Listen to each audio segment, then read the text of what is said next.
of central British Columbia to you listening around the world.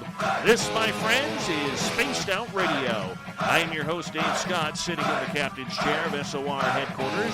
We welcome you to tonight's show on our terrestrial affiliates around North America and digitally on TalkStream Live and Revolution Radio. Now, if you want to take a listen to our archives, they are free at youtube.com/Spaced Out Radio. Just do me the favor, hit that subscribe button. Follow us on Twitter at Spaced Out Radio and on Instagram at Spaced Out Radio Show. Our website is spacedoutradio.com, where we have a plethora of features for you, including rocking out to Bumblefoot and reading up on Captain Shirk's SOR Newswire. Tonight's show is brought to you by Chive Charities. Help make the world 10% happier by visiting Chive Charities today. You can find them on our website. Tonight we bring back a guest. I got to tell you, he is one of my new favorite guests on this show, because just a few months ago we had Marcus Allen talking and discussing, as well as debating, the topic of the moon landings, whether or not they are real. And Marcus put out some pretty profound information in regards to whether or not we actually landed on the moon. Well, I'll tell you, I am a believer that we did. But the arguments and the information that Marcus provided is absolutely phenomenal and stunning. And Marcus, if you don't know who he is, if this is your first time listening to him, he is the British distributor and publisher of the UK edition of Nexus Magazine. And this leads us into his topic, the topic tonight, of crop circles. Whether or not they are real, whether or not they are man-made, whether or not we have alien beings drawing these perfected pieces of art, or is it Mother Nature giving herself a beautiful stamp of approval? We do not know. However, Marcus has researched it, and that's what we are getting into tonight. Marcus, welcome to Spaced Out Radio. Good to have you here. Thank you, Dave. Delighted to be here. Good to have you as well, my friend. I'll tell you, last time you were on, we gained a lot of subscribers and a lot of people trying to figure out what we are all about and who we are, and people were very interested in learning all about what you were doing and how you come up with this information. So let's talk a little bit about you for people who may be new to who you are. How did you get involved with looking into all of this weird, strange phenomena? It goes back about 50, 55 years, 60 years almost. You can tell I'm that old already, can't you? Been around the block a few times. And so a friend of mine said, there's a book you should read. And I thought, I like books. But you can only get it in one place in London. You have to go to this office building near the House of Commons, knock on the door and say that Roger sent me. So I did, and the book was called The New Unhappy Lords by A.K. Chesterton. This is the son of G.K. Chesterton, the quite well-known author. And that was what started me off, because The New Unhappy Lords was a story about what's going on behind the scenes. Anyway, long story short, I got more interested. I found another book around the same time called None Dare Call It Conspiracy, by Gary Allen, who's no relation to me, but it's a good name to have. And that was, as it said on the front, none dare call it conspiracy. And we're hearing a lot about conspiracies at the moment, because these things just won't go away. And this was really generated a lot of interest following the JFK assassination in November 1963. I remember where I was when I first heard about it, on a little black and white television I had in my flat in London. And I thought, God, what's going on? What's happening? How did this happen? How could this be allowed to happen? And then I got into the whole story of the JFK assassination and how that was all a bit dubious, to say the least. Was it a lone gunman acting on his own initiative, Lee Harvey Oswald, or was it a more conspiratorial view? And basically the jury's still out on it at the moment, because nobody's been identified yet. Not publicly, anyway. Privately, many people have been identified as being a part of it, because in any conspiracy and anything like this, you just have to answer the question, who benefits? Cui bono is the Latin. Who benefits from this activity? And it's easy to identify many people who benefited as a result of JFK not being president in 1963. And then you'll see what happened after that. The Vietnam War happened. Very unpleasant experience that was. Totally unprovoked alleged attack on American warships. And a bit of trivia here. The commander of the naval fleet at the Gulf of Tonkin, which is what we're talking about, was a guy by the name of Admiral George Morrison, who had a son called Jim Morrison, who was the lead singer of a very well-known pop group, The Doors, taken from Aldous Huxley's book, The Doors of Perception. What happens when you use drugs? There's an important link between the military and the pop industry via the intelligence services. These are all things I picked up along the way. It's a 60-year journey. It takes a while to get everything in place, but I think I've got a fairly good grasp of what's going on and why it's happening. And we see it all going on at the moment with this COVID virus thing. You know what COVID stands for? China operated virus independently distributed. Well, or something. Or it stands for something a little bit more. I'm sorry, I'm very sensitive about the COVID thing. I will not get in there. I've had friends who have it. My cousin is a doctor who is fighting this locally, and I just will not take the conversation down the COVID road. Sorry, boss. No, that's fine. I quite understand that. I have friends who are doctors who will say much the same thing. So, agreed. Anyway, there is a great deal going on, and one of the things that Nexus Magazine covers are subjects like this: hidden history, as you already mentioned, future science. There's a very interesting area coming up where we're continually being told that fossil fuels are destroying the planet by producing too much CO2. Well, tell that to the plants, because what do plants use as their food? Carbon dioxide. So the more carbon dioxide you produce, the better it is for plants. And the space photographs showing a considerably increased greening of the planet would appear to follow up on that, because we've had increased volumes of CO2. Anyway, the whole global warming, climate change, whatever you want to call it, story is full of so many holes it makes a sieve look like a solid object. It's a ridiculous story. Now, if we want to get rid of fossil fuels and nuclear, because they're allegedly dangerous, they're not actually dangerous at all. Nuclear reactors are used to power aircraft carriers and submarines. And if it was dangerous, don't you think the people on board the aircraft carriers and submarines might have something to say about it, or might fall down ill? No, they don't, because it's easy to protect. But to take it the next stage beyond that, there is another form of energy which is being developed right now. It's called zero-point energy or quantum energy, called by different names. Zero-point energy refers to the 0 point, which is absolute zero, at which point all movement stops, all physical movement stops, because it's minus 273 degrees Kelvin. Very, very cold indeed. We can't actually achieve that. We can get a few degrees above it. But if you can harness the energy, because there is energy, there is movement, the movement of electrons and protons within atoms does not cease at absolute zero. It continues. If you can harness that energy, which is basically infinite, totally non-polluting, available anywhere, you can power the world. Now, Nikola Tesla was doing this 100 years ago. He was researching it. He got taken out of the picture because his funding was stopped. The Wardenclyffe Tower in New York was part of his investigation into the zero-point energy, or the wireless transmission of energy. But just the same way that we can transmit television pictures through the air now, it's perfectly possible to transmit energy through the air. It's just a matter of generating it. Now, there are people who are doing this right now, developing zero-point energy. It's being done. There is a 10 megawatt power station already in operation. I'm not at liberty to say where it's in operation, because I've given the person who gave me the information my word that I would not publicize it beyond just saying that it exists.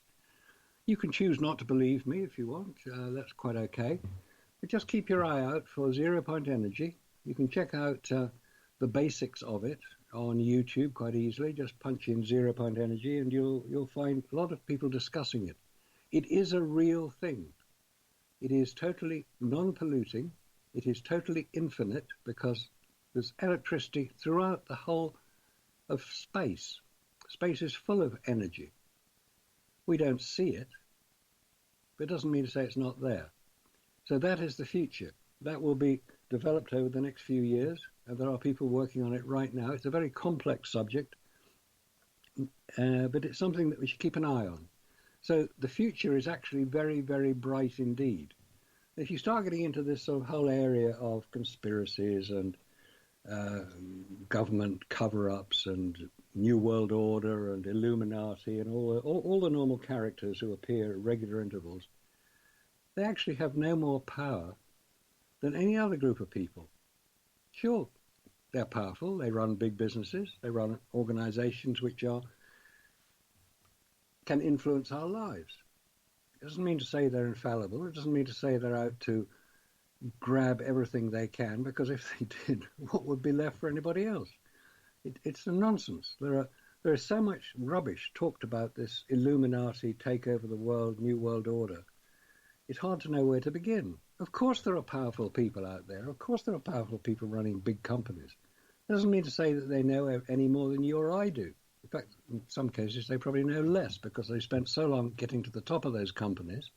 They've had to trample on so many people to get there. They've lost their humanity, which is one of the tragedies of the human condition. That no matter how powerful you want to be, no matter how much money you want to earn or how much influence you want to have or how much power you want to wield, at the end of the day, we're all dead.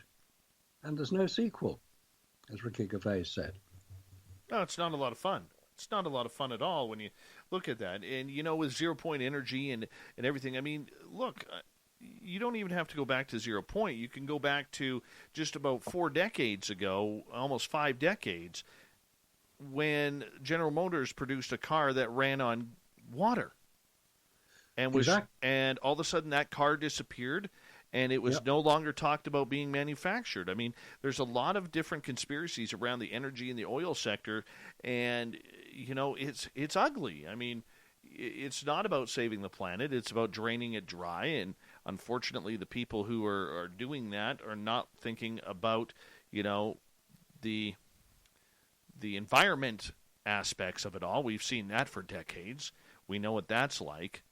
But, I mean, how do you stop it? How do you bring it forward? I mean, I can't see 0 point energy coming through until the military has their way of shutting it or getting to use it first, because, let's face it, anything that's cool doesn't go to the public. It goes to the military for the first 50, 60 years.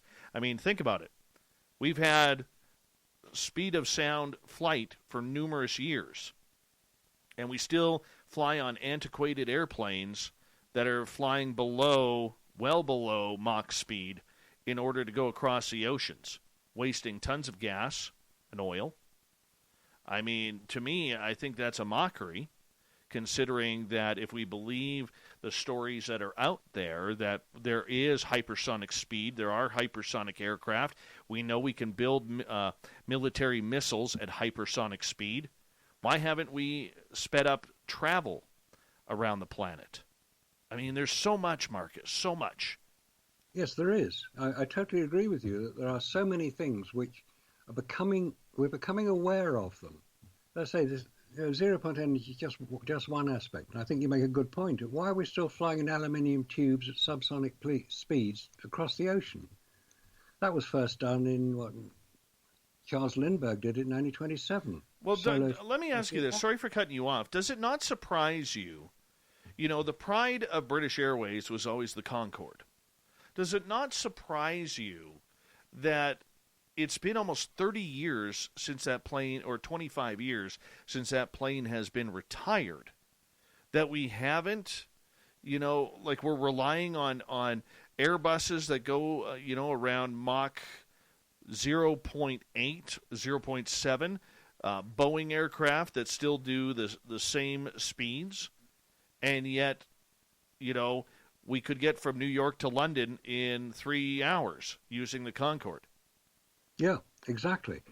It's a mystery that why Concorde, which was a magnificent plane, I saw it take off from Heathrow Airport one day, and you could hear it even through the soundproof windows in the terminal building, and everybody stopped to watch it. It was an absolutely magnificent sight. This extraordinarily beautiful shape, delta wing shape, accelerating down the runway, and you could hear all the 4 engines going because it had to have a lot of power in it. But that plane, when it got up into the air, and once it got over the ocean, over the Atlantic, and it broke the sound barrier, because it didn't break the sound barrier over land because it would upset too many people, which is why it really didn't take off very far. Take off the wrong word. It didn't expand its routes very far because it had to overfly so many people who would object to the sound barrier. Anyway, once it got over the ocean, it would accelerate up to Mach 2, which is about 1,350 miles an hour, and it would glide there at 60,000 feet. Now, to link it into the moon landing stuff, one of the things that carried on Concorde was a radiation meter, and if it exceeded a certain level, the plane had to come down to a lower level, because it wasn't to protect the passengers, because they weren't on it for long enough, it was to protect the crew. Because if a certain radiation level was breached, it was greater than the FDA would allow. But it was a magnificent piece of equipment, and its demise was tragic in that it was an accident which could have been avoided. It was a piece of metal that was on the runway in Paris, and it got picked up by the aircraft wheels taking off and thrown into the fuel tank, which of course exploded, and you saw those tragic pictures of Concorde on fire trying to land. Well, it landed all right in a hotel outside the airport and killed a lot of people. As a result of that, so many precautions had to be taken to stop any potential repetition of that event, which is a one-off event.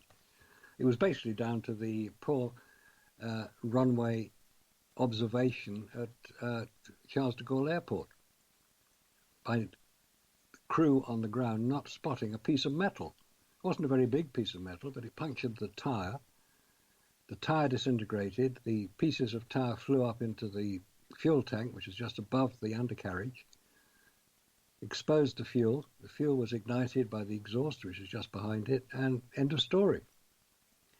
It was a very, very expensive operation to keep the thing flying at all. And one of the tragedies is that because it was such a complex piece of equipment, it was basically hand-built. No 2 Concordes were the same, because each part of it was built individually by quite skilled, very skilled technicians. And they decided it was too expensive to continue it, just to be able to cross the Atlantic 2 hours less time than it would take a normal jumbo jet, a 747 or current parlance, an A380. Which, incidentally, the A380 is now out of production as well, because there doesn't seem to be the demand for that amount of capacity. So it's partly it's market forces driving it, and partly it's finance driving it. Because each time you hear somebody quoting, oh, it's going to be very expensive to do so-and-so, all the money that is spent, say on protecting Concorde, all the money that is spent on individual people's salaries. That's all it's spent on, nothing else. You say, no, of course it's not. You've got to buy in this. You're paying other companies salaries, right, to provide the equipment. So it's all to do with individual salaries, individual wages. Marcus, you hold on right there, because I am about to go to break here on Spaced Out Radio. Marcus Allen, we're getting into a few conspiracies tonight, including crop circles. Stay tuned. More Spaced Out Radio coming up right after this.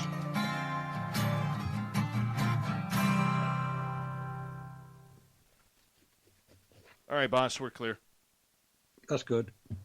Things going well your end on the sound? Yeah, except for you know what? I screwed up because we had to do a quick audio test, and we shut down one of our feeds right earlier, and And so just so you know, people in the Spreaker side, you're not going to hear our commercials. You're going to hear us chatting away here because we're kind of going bye-bye with those because we're doing something different with our terrestrial stations, and it'll make it easier for editing. But in regards to the I'm sorry, I kind of got distracted there. Okay, don't worry. What were you asking? I'm having a brain fart here. I was asking about if you got the technical gremlins sorted. Sort of. We got a few other things. That actually reminds me. Thank you. For everybody on YouTube, I already know that my voice is off from my picture. Okay. We're working on it. We have to try and figure it out. For some, it's about a 1 second delay. For some, it's up to 5-10 seconds. Best thing I can do is say just refresh your page. We are working on it. Chuck is trying to find a solution, and we will get to that. Hopefully by tomorrow we'll have it all fixed. So I don't know if your stream is lagging. I don't know. I'm not a YouTube guy. I just show up, and you're right there, and I'm on camera. So give it, just I read the comments. I'm just as frustrated as you guys are, but we are working on it. Changes, we had to make this change. We're going to be, I need some time because I've been doing the same thing for like 2 years, man, 2 years, and I'm trying. I got a whole different system here that I got to get used to, including getting into the chat rooms and everything. So, yes, I do know. Yes, I am aware. Yes, we are working on it. And, once again, I understand, and I apologize, but we are working on it. And I think I know what the problem is. Chuck thinks he knows what the problem is, and we'll get that figured out. But, it's weird because I have a new system here that I have to get used to, and that's what we're working on. All right. So thank you for everybody for updating, and we will just keep it rolling. Mystery News TV, thank you for coming in. You might want to just refresh, man. Bufferin's a good aspirin. How you doing, Marcus? Oh, doing fine. Is your picture live on YouTube? Yes. What, is it live of you speaking? Yes. Would it help to have me on live as well on the picture? I don't have it set up for camera yet. We're working on that. Okay, no, that's fine. Just wondering because I can show some nice pictures, but I will explain them as we go along. Yeah. Now, there's some interesting stuff coming on at the moment. There's quite a lot going on in the UK. There's quite a lot going on in the US at the moment. Yes. By the way, do you know how hard it is to find a picture of you on Google? There's only like 3 of them. That's probably all there are, actually. I haven't put too many pictures up because that one that you've got on the Skype picture, that's the one I normally use. I mean, that's a good crop of hair. You should be showing that off. Oh, yeah, well, there's plenty of it. It's still up there. I mean, that picture's about 10 years old, but I haven't changed that much. I'm almost sad that you've got, I've got about 38,000 gray hairs to your one. Well, there's a few there. Some of them fall out periodically, but they seem to grow back again. That's what's surprising. Oh, there's a question I got for you, Dave, because you might know the answer to this. Mm-hmm. You know, in Washington State and Oregon and California, there's a lot of wildfires. Yeah. Why do they stop at the Canadian border? They don't. They don't? No. You've got wildfires in British Columbia? Yes. Just, you want to know the simple answer to that is we're about 30 seconds away from coming back? The simple answer to that is the American media doesn't realize that there is an entire country between them and Alaska. I love it. And honestly, that's the absolute truth. Thank you so much once again to everybody. Yes, we know that my voice is off from the picture. We are working on it. Thank you to everybody for the super chats, Cat Chaser and Lee Bodge. Here comes the second half hour.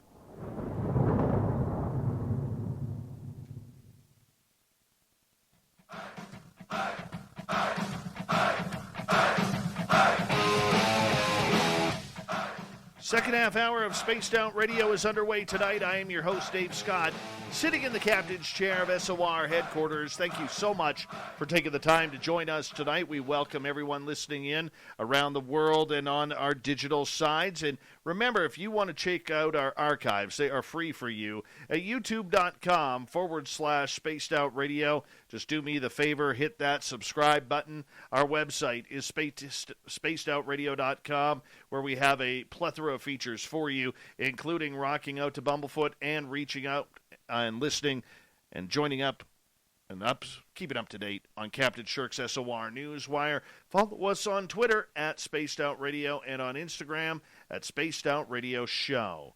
Tonight we are talking with Marcus Allen, and we are getting into some really cool conspiracies here in regards to, we were just talking about air flight, which I absolutely believe is rigged. There's no way that we should be flying 747, 737s. We should be being able to visit anywhere on this planet with the amount of speed that has been used technologically. And Marcus, we welcome you back. Thank you, Dave. Very good to be here. Thank you for inviting me again. I really appreciate that. No worries, my friend. No worries. You know, right before the break, we were talking about the airline industry. Why do you think they haven't gone into more supersonic speed and flights and aircraft, pardon me? I think they're being restricted on the propulsion systems that they can use. At the moment, it's jet engines manufactured around the world. They're very efficient pieces of kit, but they're not very fast because they can't really fly much higher than about 60,000 feet. It's about twice the height of Everest. If you go back to the mid-1950s, there was a great deal of discussion, quite open discussion, about anti-gravity drives, which derived from some of the research that was being done or had been discovered was being done in Germany in the 1940s. You may have heard mention of something called the Nazi bell. Der Glock, it was called. Basically, it was described as a bell because that's what it looked like. And it was being developed in Poland, I think it was. Some of the structures are still there today. This was being discussed quite openly, and obviously there were a lot of scientists were brought over from Germany under Operation Paperclip in the early 1950s. Werner von Braun, Hermann Oberth, Frank Debus. Many people came in. Most of them worked on the space program, but a few worked in other areas. And one of them was the anti-gravity drives. Now, this may all sound a bit science fiction in 2001 and all that, but it was for real. There was a lot of work going on. Obviously, in the mid-1950s, there weren't the computers that we have today that can assist in that sort of research. But suddenly, I think it was 1956, it all went black, which is a technical expression for saying it was taken within the black projects, the black programs, the secret access programs, the SAPs. And we didn't hear anything more about it. And one of the things was a car that ran on water. Ironically, that was one of the very first articles I ever read about in Nexus, which is why I became so interested in the magazine. I was working for Toyota at the time, one of the world's biggest car manufacturer. I left that company and started importing Nexus and distributing Nexus.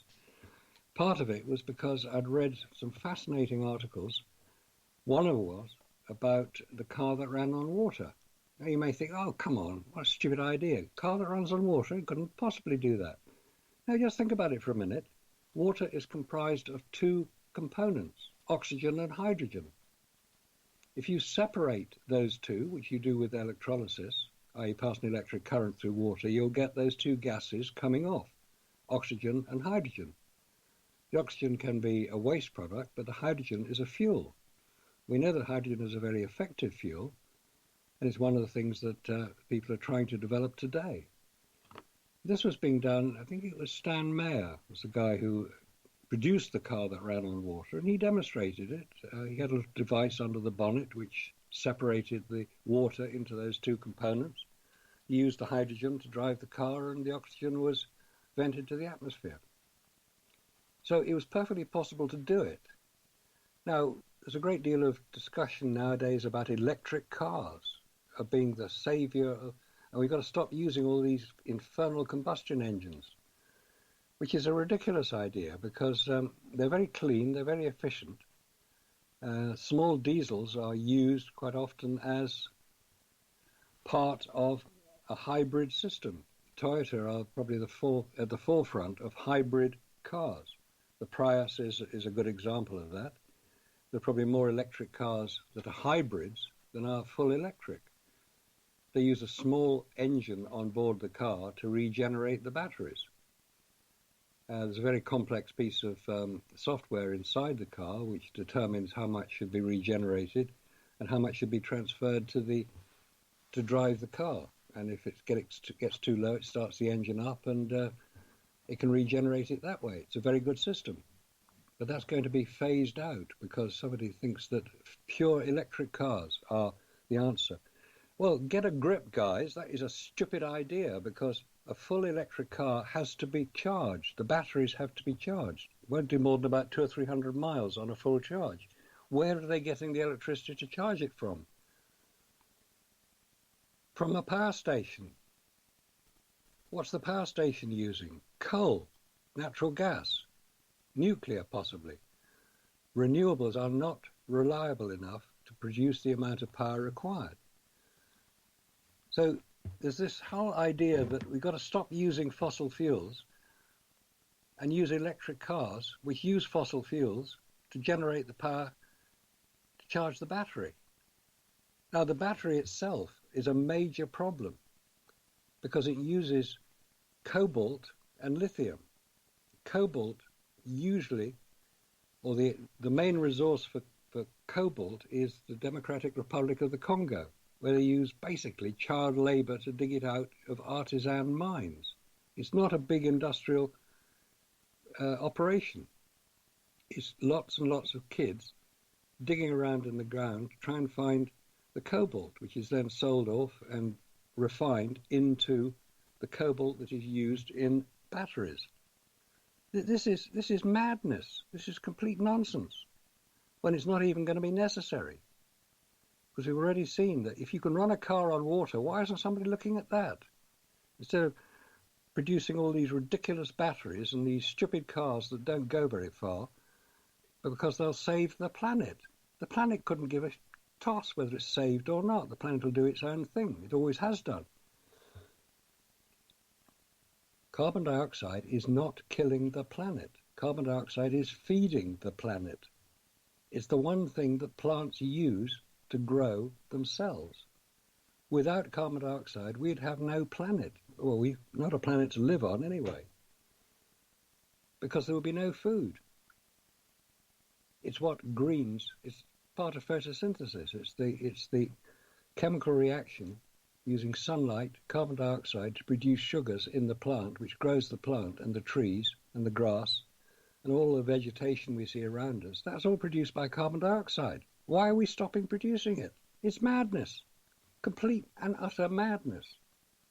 And if anybody can come up with a better answer than to say that carbon dioxide is heating the planet, no, it's not.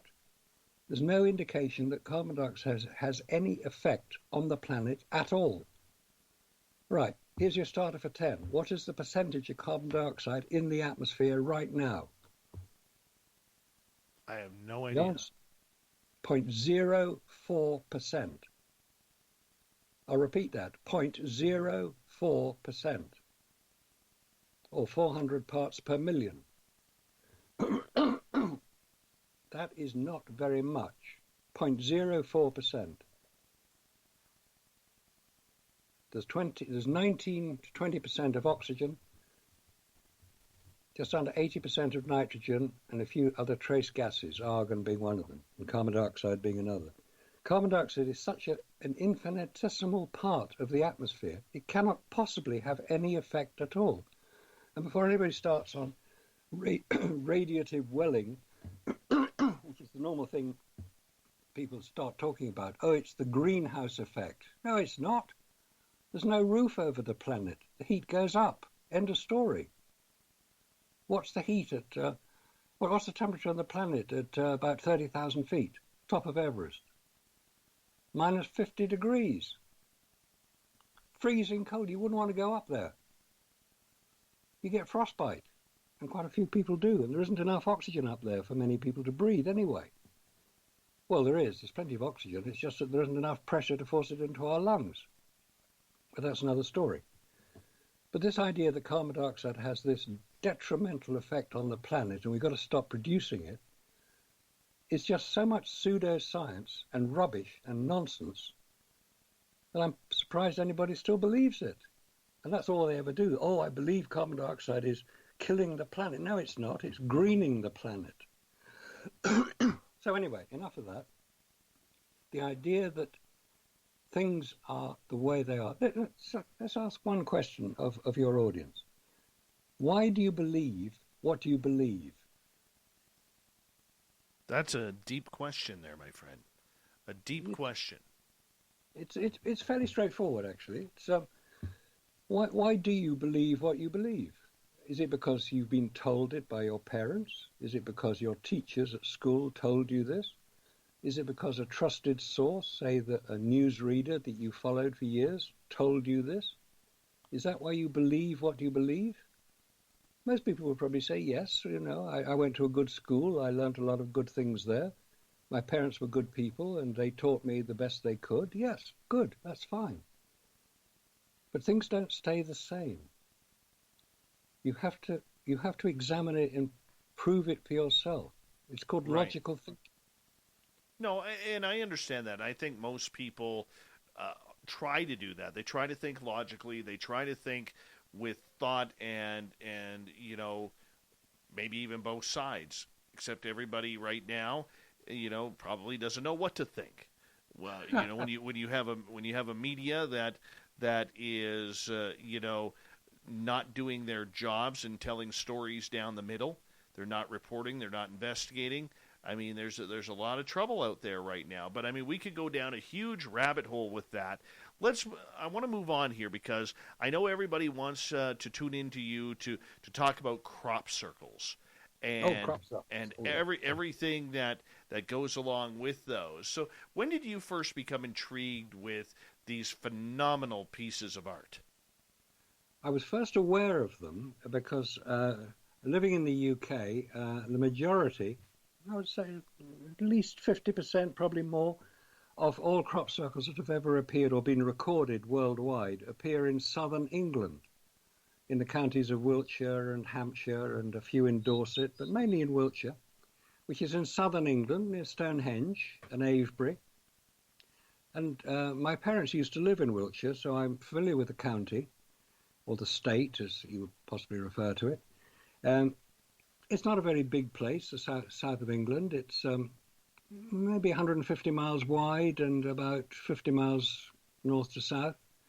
That's what we would describe as southern England. So you could say it's a sort of, you know, a small part of a state in America or a state in Canada. It's a very big place, America and Canada. Canada's a very big place. England is not a very big place. So these formations were appearing in, well, the first recorded formation that ever appeared, that we're aware of, appeared in Hertfordshire, which is north of London, in 1678. It was recorded in a little woodcut. It was in a local pamphlet. And it appears to be what we would describe today as a crop circle. But it was really about the late 1980s that people became aware of them. 1990, I was first aware of them because my son was into Led Zeppelin at the time, and Led Zeppelin produced a compilation album, and they featured on the cover of that album. Remember vinyl? Those old 12-inch. Oh yes, the good stuff. The good stuff. And because it was 12 inches in diameter, the vinyl records, they could produce quite good artwork for the cover. And Led Zeppelin produced this artwork showing a crop circle. And that was the first time I was aware of it. What's this? What's this strange thing? And of course, they put their Zeppelin-type dirigible on the cover as well, but it was the crop circle that intrigued me. And I discovered where it was. It was in Wiltshire, in a place called Alton Barnes, which is a few miles from Avebury, a few miles south of Avebury. And I went to see it. I thought, oh, this is fun. Let's go and have a look. There were hundreds of people, hundreds. Literally, you couldn't see the damn thing. There were so many people there. And it got into the national news, and it was... I thought, well, this is a fascinating thing. What is it about these strange shapes that appear in fields, usually of wheat or barley, or I think you call it canola in North America, which is basically rapeseed. These are crops which are grown commercially in quite large acreage, and wheat is the usual one that you'll find crop circles in, because it is very easy to, the formations appear very sharply defined. Now, one of the points that people make about crop circles is that, oh, they're all made by people tramping around after the pubs are closed. Well, yes, possibly some are. I don't deny that, because there have been film of people making them.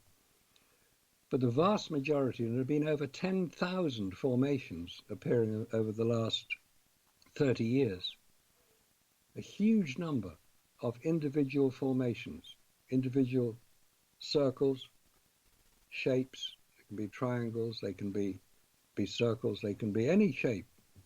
And these appeared. And recently they've become far more complex. They were basically simple circles, maybe 3 or 4 in a triangle, maybe 4 in a circle around a central one called a Celtic cross. These are basically simple designs which anybody could produce on a piece of paper. But some of the more recent formations, and I'm thinking specifically of one that appeared in 1991, which is called the Mandelbrot set. Now, Mandelbrot is named after Benoit Mandelbrot, who was a French mathematician. And he came up with a computer program, as it happened, which basically would produce endless shapes of the same design at different scales and sizes. And the scale it looks rather like a heart with circles on each, at the top and the side. It's a fairly simple design, but it would just go on forever. Anyway, this was called the Mandelbrot set, and this appeared at in a field near Cambridge, which is about 100 miles north of London. And I thought, that's not, and this was photographed. It appeared in the mainstream press in the UK in 1991. And this, I thought, I know what I'm looking at here. I know what this shape is.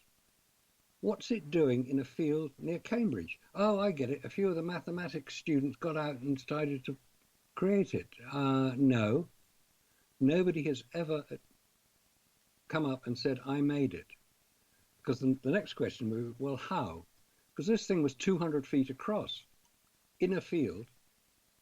Now, in the UK in the summer, between about June and September, there are relatively few hours of darkness. It starts to get dark about 9:30, 10 o'clock at night, and it gets light again about 4:30 in the morning. So it's not dark for very long. And if people were tramping around in a field in daylight, they would be seen. Because, as I said, the UK is not a very big place. There's a lot of people in it. And you can't really do much in the middle of a field, especially if it's a farmer who's concerned about the integrity of his crop. If he saw somebody trying to destroy it, he would get very upset and start chasing them out. Or he'd call the police, probably, because he didn't know if they're armed or not. So you've got this sort of weird thing where you've got fields which can be easily observed, usually from a small hill nearby. You've got a lot of people around, and once crop circles started appearing in the early 1990s, and they still do today, The last one appeared 2 weeks ago in the UK. If you've got this number of people looking to see who is making them, you'd think by now somebody might have been caught doing it. But no, they haven't. Nobody has ever been caught in the middle of making a crop circle. Nobody.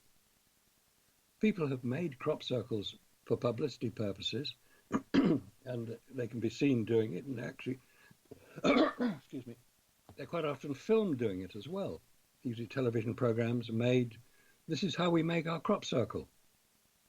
And you can see them doing it. And one was made recently in the UK. It was promoting a breakfast cereal called Weetabix. And it was a rather nice formation, and it showed Weetabix, which is a sort of cereal bar. And that took 4 people 36 hours to make in daylight. Well, they stopped at night, but 4 people, 36 hours. But some formations which are huge and vastly bigger than this 50-foot diameter attempt, some of them are up to 900 feet in diameter and consist of over 400 individual circles. There's one that appeared in 2001 in Wiltshire, above the White Horse. If anybody's been to Wiltshire, you know there are white horses on some of the hills, about half a dozen of them. And one of them is a place called Alton Barnes. And there's a white horse there in the field above the White Horse. This extraordinary formation appeared overnight, 900 feet in diameter, with 400 circles, individual circles.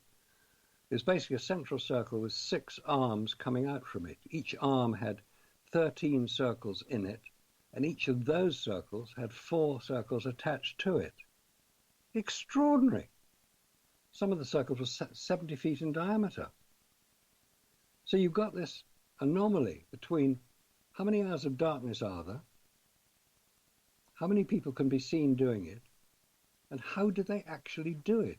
Because you never find a formation half finished, like people were making it and they got scared off. You never find that. You never find formations with mistakes in them. Now, you can look at some of these formations. You can go online, and there are plenty of websites which show virtually every crop circle that's ever appeared. Probably the best one, the best known one, is a website called cropcircleconnector.com. You go on there, you can see the current formations, and you can go back in history and see them right back to 1980. They've got them all there, or cropcirclecenter.com. There are plenty of places to look at them. Look at some of the more complex formations and just try to draw that on a piece of paper. If you're going to do it properly, you've got to do it with the lights out. Just try and draw some of these formations on a piece of paper and just see how easy it is to do it. And then imagine doing that in a field, in the dark, maybe 3 or 4 people, could be 6 people. I don't know, it doesn't matter how many people, but you haven't got very long to do it. And you can't make mistakes, because you can't rub out a mistake in a field of wheat. Very true. Marcus, let's hold off right there, because we are only about 20 seconds away from going to our break here at the top of the hour, and I don't want to have to miss anything, because this topic intrigues me. You said something very, very intriguing that I want to ask you about in the next half hour, which is about the idea of the time, that there isn't enough time to fix mistakes. And that, I think, is a very, very important part to this entire process, this entire conversation that we are having. And, we're going to find out, what's it like to see these crop circles? What's it like to see them appear? I mean, they're just so beautiful. Are they all done, my man? I'm sure there are some, but the intricate ones, I am not so sure. We'll leave that up to our good man, Marcus Allen, in Hour 2 of Spaced Out Radio next.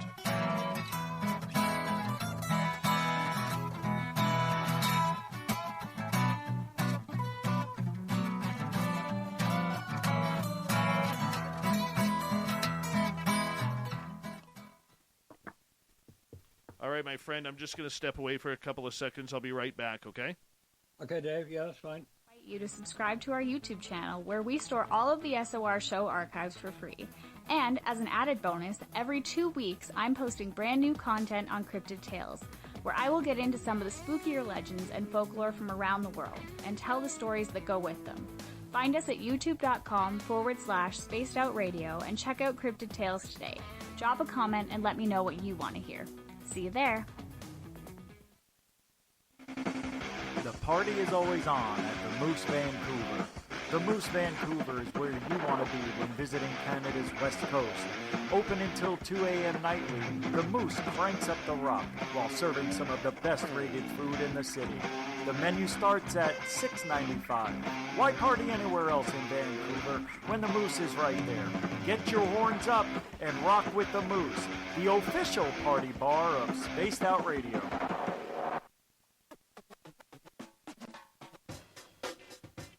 The SOR Vault is open for business, and we have some cool swag for you to pick up. All you have to do is head over to our website and click on the SOR Vault. You have a variety of cool logos to choose from, and put them on anything you want. T-shirts, hoodies, hats, coffee mugs, you name it, we can get it to you. So do your shopping by supporting the store you love. Get your Spaced Out Radio swag at the SOR Vault today.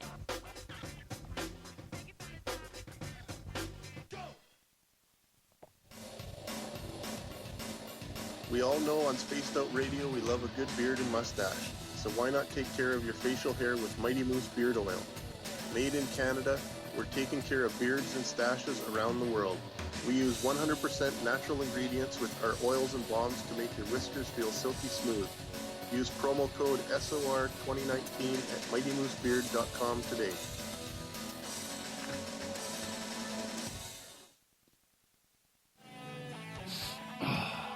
I'm feeling a little spicy tonight. What to do? What to do? Why not get Bumblefuck? 4 million Scoville units of pure hard rock. Bumblefoot hot sauces come in 3 flavors. The burning Bumble. Tone it down a bit with Bumblicious and throw the sauce on everything. Spice it up. Bumble me, baby. Bumblefoot hot sauce. Get it today at kajans.com. Are you intrigued by Paranormal Talk Radio? You'll love the new Paranormal Radio app from TalkStream Live. You'll find a great selection of talk shows covering UFOs, ghosts, strange phenomena, and much more. Download the Paranormal Radio app now and start listening to the very best in paranormal talk entertainment, including the network you're listening to right now, the Paranormal Radio app. Free in Google Play and the iOS App Store. Get your horns up with me on Spaced Out Radio. This is Ron Bumblefoot Thal. Come tune in to SOR, where you can hear me rock out with Little Brother is Watching, the official theme song of Spaced Out Radio. And then come on over to bumblefoot.com, where you can find out about my tour schedule, my music, and everything else. Bumblefoot.com keeps you up to date on what I'm doing and the best way to stay in touch with my music and music camps. Sign up for my newsletter at bumblefoot.com, and remember, Little Brother is watching. Hello, Space Travelers. It's me again, Carl. Don't forget to join the Space Travelers Club for just $5 a month. And follow Spaced Out Radio on Twitter at Spaced Out Radio. Our Instagram, Dave Scott SOR. Our Facebook page is Spaced Out Radio Show. Our archives are free at youtube.com/Spaced Out Radio. Come woo it up with Spaced Out Radio. Good. Well done. Okay. Get my headphones on so that way I can hear you. There we go. You can hear me. It's always good if you can hear me. Yeah, it works better that way, you know? Yes. It truly does. I was thinking I can display some pictures, if you like, of crop circles. All right. Probably not a good night for that tonight because I am having a hell of a time just trying to keep organized with my new studio here. Right. Oh. That was the one I was talking about. Okay. That's beautiful. Off it goes. There we go. Back with the handsome lad again. All right. Any reaction coming in on the chat? Oh, they're loving it. They're loving it. Oh, good.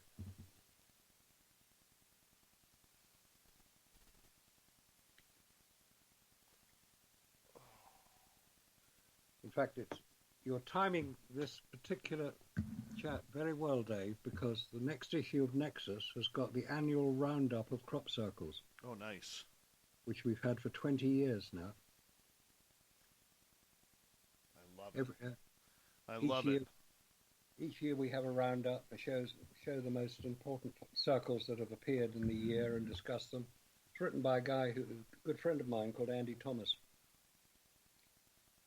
So, well done for the timing, if I may say so. Oh, I think so. I think so. That's quite right. All right, we have about 45 seconds. Okay, when you're ready.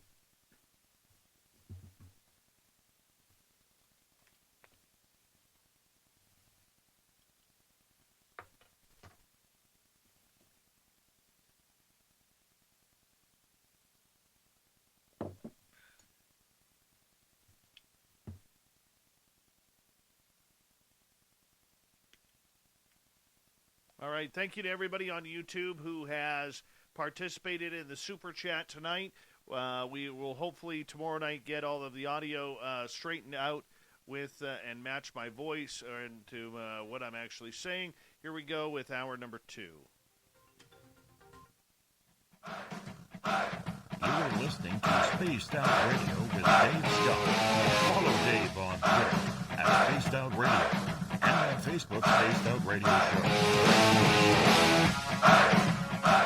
Hour number 2 of Spaced Out Radio is underway tonight. I am your host, Dave Scott. Thank you so much for taking the time to join us. We really do appreciate it. We welcome back everyone listening in on our terrestrial affiliates across North America and digitally on TalkStream Live and Revolution Radio. Remember, you can check out all of our archives for free by going to youtube.com/Spaced Out Radio. Just do me the favor, hit that subscribe button.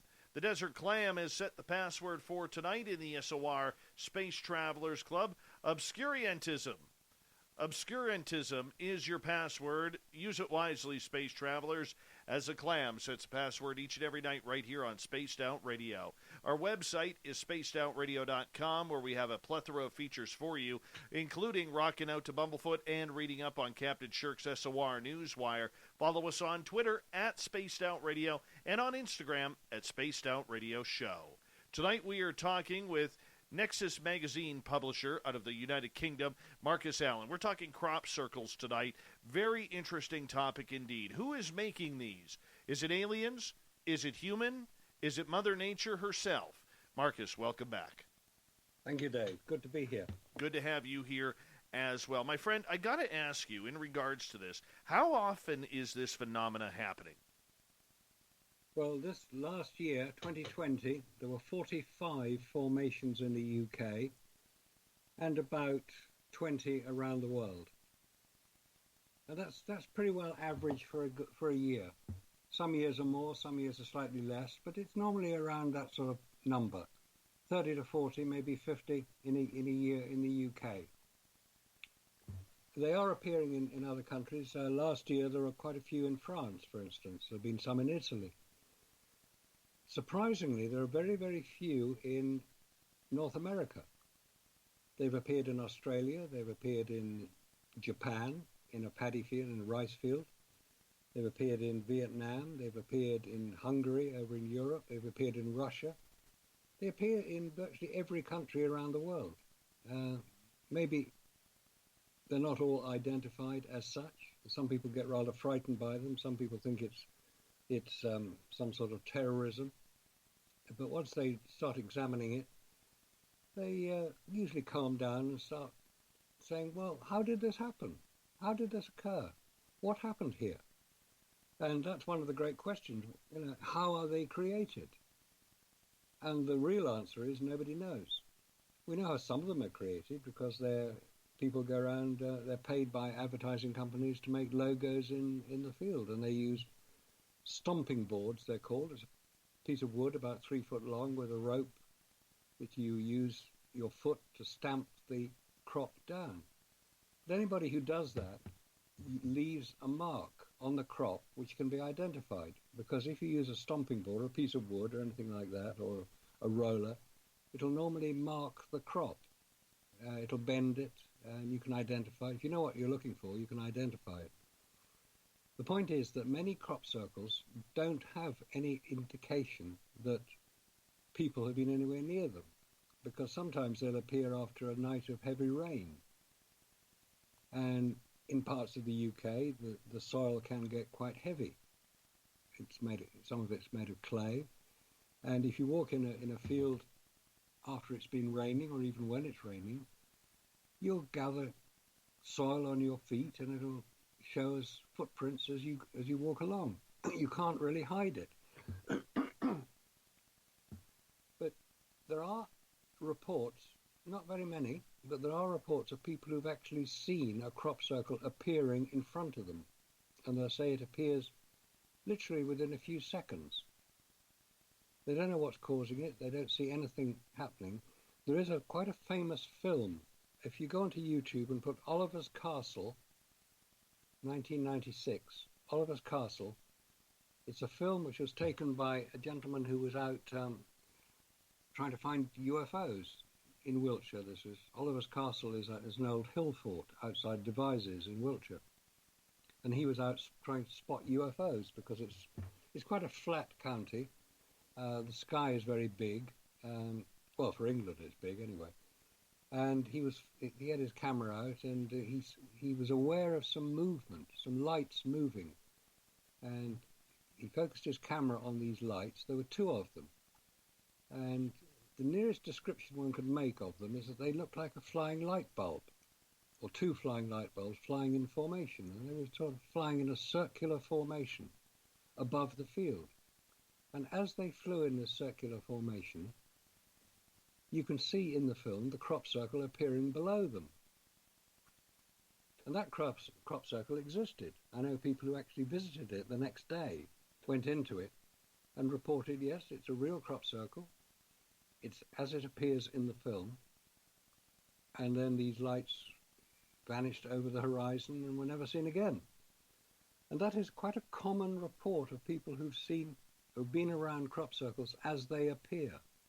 There aren't many of these reports, but most of them have this feature in common, that they see a sort of small glowing ball of light, not as bright as a light bulb if you look at it close up, but you can see it maybe 3 or 4 inches in diameter, just moving, sometimes at random, sometimes in a determined pattern. There's no indication as to whether they're under intelligent control, though they appear to be, because a 3-inch diameter ball is really not very big. Are they remote controlled?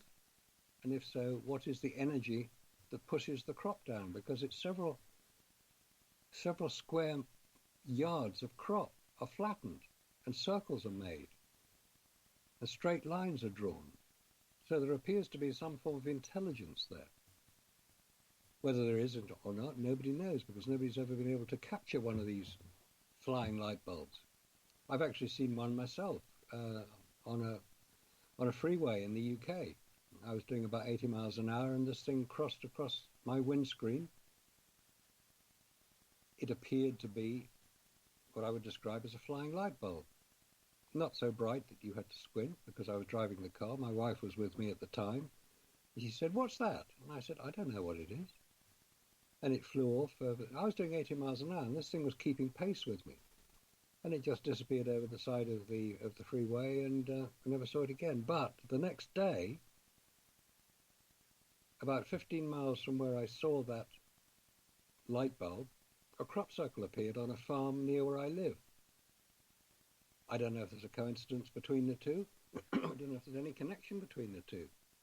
But it just seemed remarkably fortuitous that, in fact, I was returning from attending a crop circle conference down in the West Country.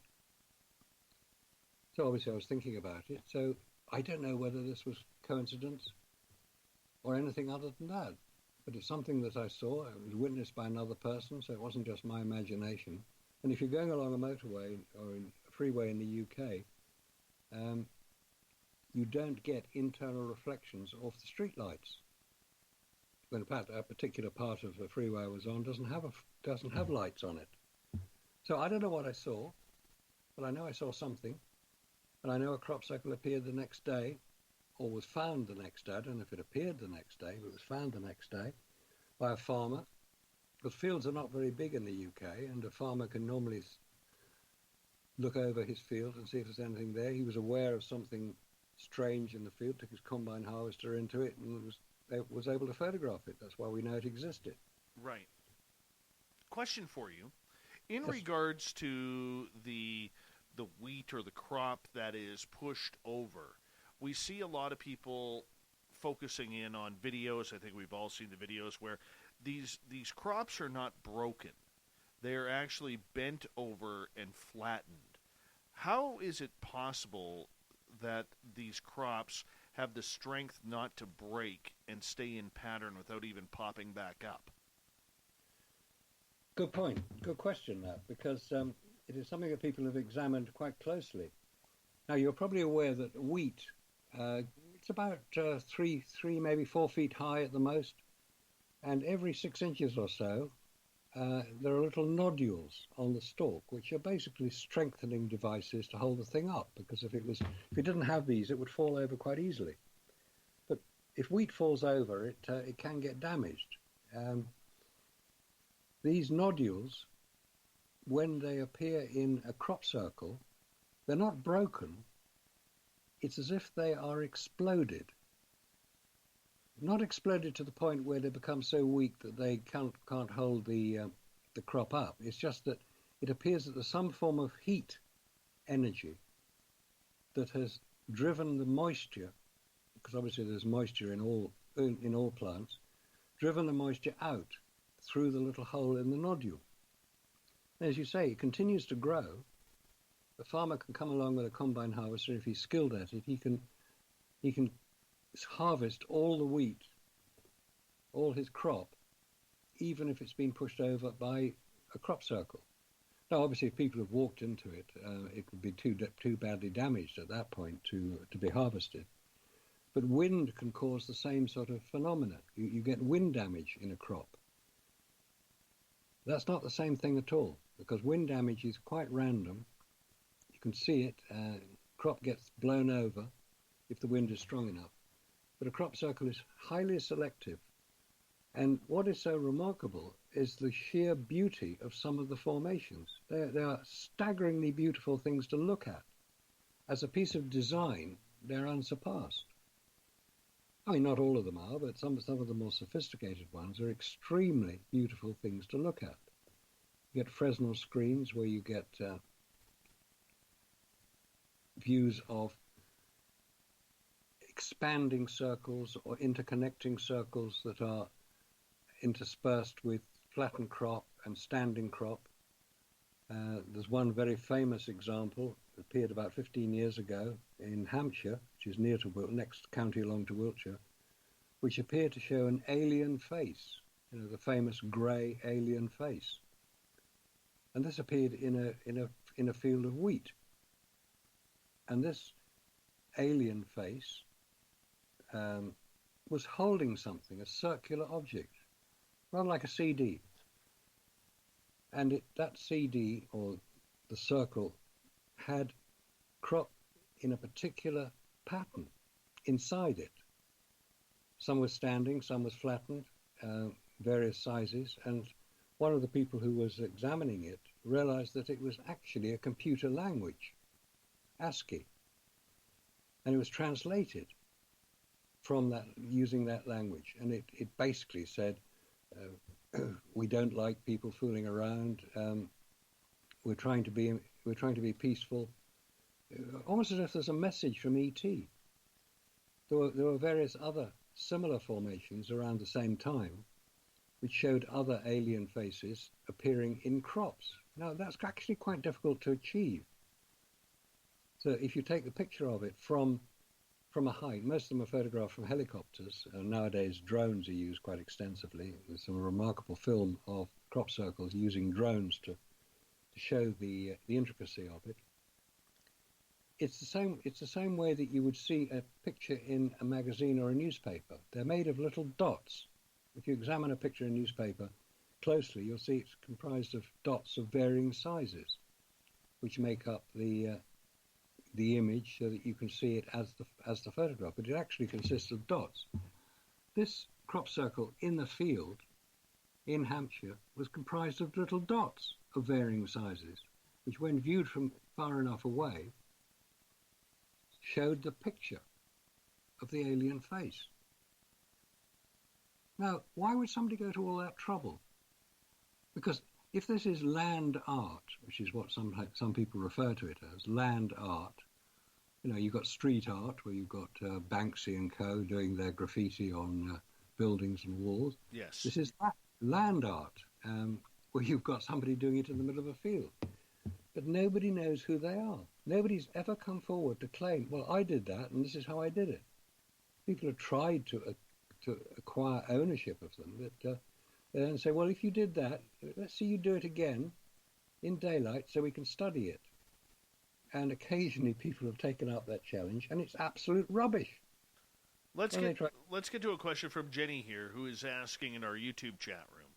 Do the crop circles have changes in the plants and have recordable electronic frequencies?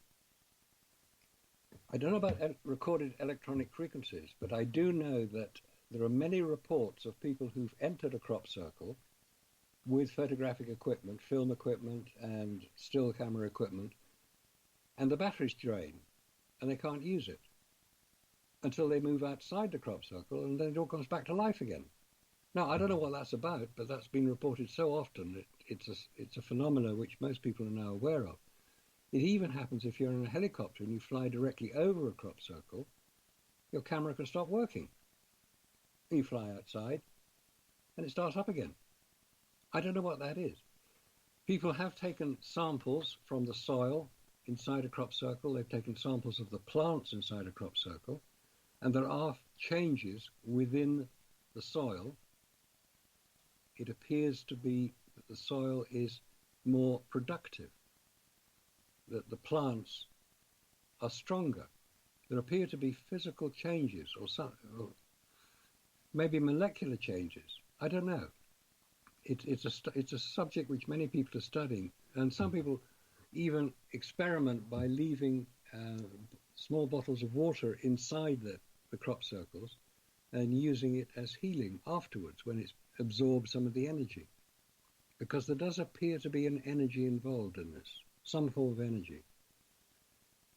Where it's coming from, what it is, what form it takes, nobody really knows. But certainly you need some form of energy to flatten a crop. It doesn't just fall over by itself. You can say, well, it's wind. Yes, it may be some sort of meteorological phenomenon. That was one of the very first suggestions that people came up with and said, yeah, maybe it's a meteorological phenomenon. Well, it may be in some cases, but very few of them, because wind is very random. What you've got, I mean, there's a crop circle that appeared about 12 years ago, which actually in pictorial form depicted pi to 10 places of decimal. 3.142 is the standard pi, and this was 3 little circles indicating the 3, and then the crop circle itself was divided into 10 segments, and a line would go around 1, 4, 2 sections, and it was an extraordinary pictorial illustration of pi, and it was accurate in terms of how we know pi today. Other formations have shown what look like birds in flight, stylized birds. Other formations appear to show very complex illustrations of how circles interact with each other. Some of them are square. So you've got all these variations. Now, whether you want to pursue the idea, well, how were they made? We don't know. Does it matter how they were made? Because if you go to hear a concert, say a Beethoven symphony, do you start worrying about what the cat was that provided the gut to string the violin with? Or do you listen to the sound it makes when a skilled player uses it? No, you listen to the sound. The same with crop circles. Does it really matter how they're made? It'd be a nice problem to solve. But what is extraordinary about crop circles is the effect it has on people. The effect they have on people. As I say, the first one I was physically aware of and visited. And to actually enter a crop circle, you should always ask permission, by the way, before you enter a crop circle. It's polite. Why is that? Why is that?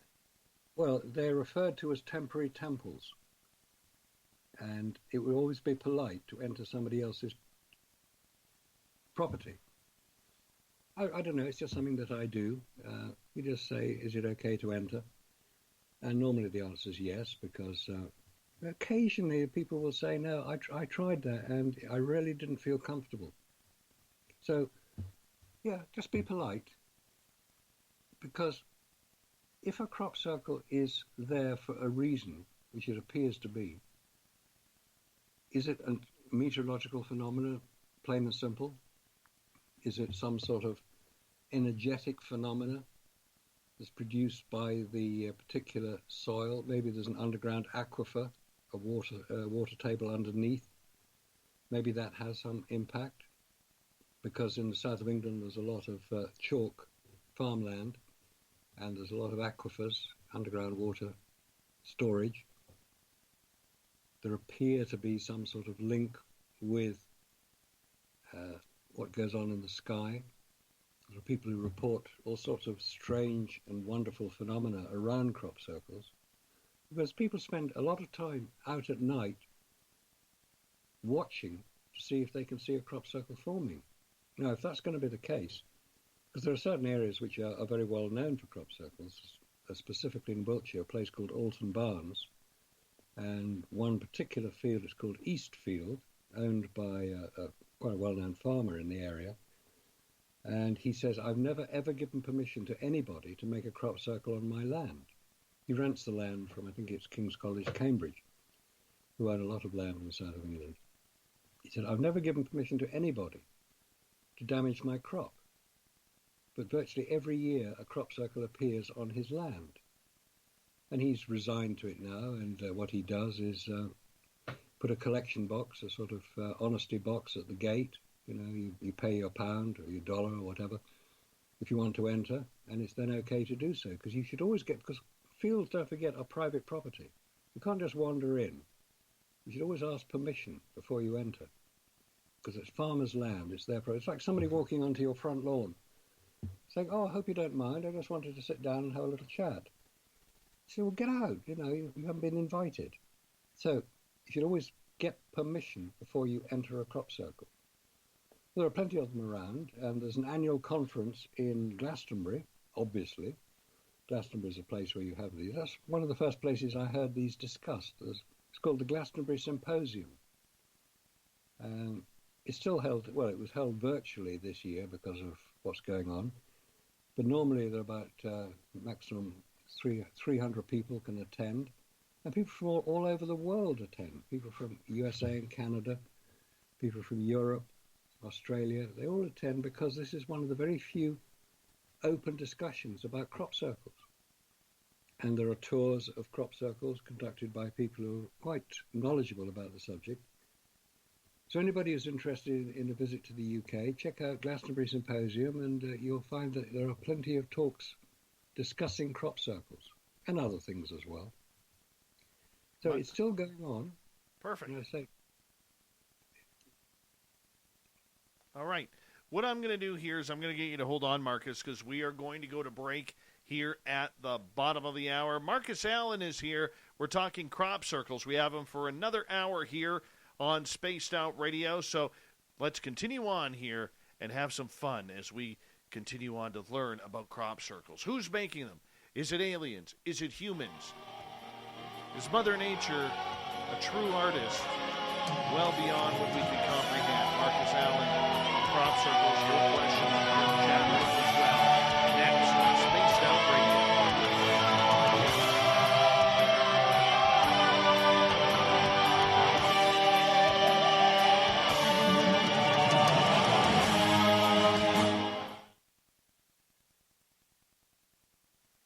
my friend. We're clear.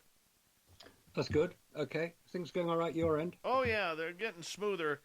I just got to figure out which buttons to press, what screens to go to. It's amazing. You know, like, the entire system hasn't changed too much outside of the audio side. But, like, the computer side, we're still running the same programs. And I feel completely lost.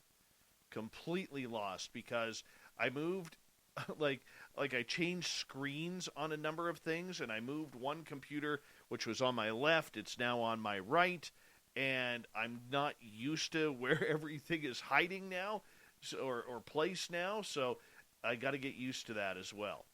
God. That was, yeah, I was thinking it was just me who had that problem. Oh, hell no. Oh, no. Nope. Yeah. Tell me, have you used Zoom as a platform?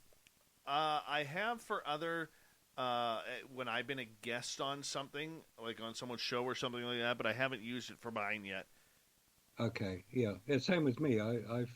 Normally I prefer Skype because I know how to use it, but more and more people seem to be using Zoom. Yeah, it seems a little bit more reliable.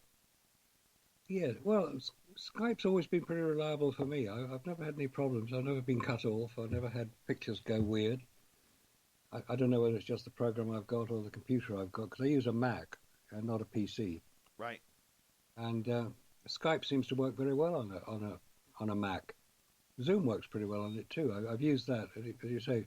I've been guests on other programs, and they'll say, well, we'll send you the Skype codes and we'll check you in when we're ready. And it seems to work just as well. Very cool. So any more questions coming in that? Oh yeah, there's a few. There's a few. It's very hard because I am trying to. What am I trying to say here? It's hard to take to view the questions when the chat room is moving that fast. So usually what I'll do is I'll get everybody to repost them before we come back here. Sure. Yeah. Yes, it's surprising how fast chat can go. I've seen it going. It's too fast to read sometimes. Oh yeah. Yeah, these people are fast with their fingers. Yeah, which is fine, but you still got to be able to read it when they post it. Otherwise, there's no point in them doing it, really. Very, very right. Very right.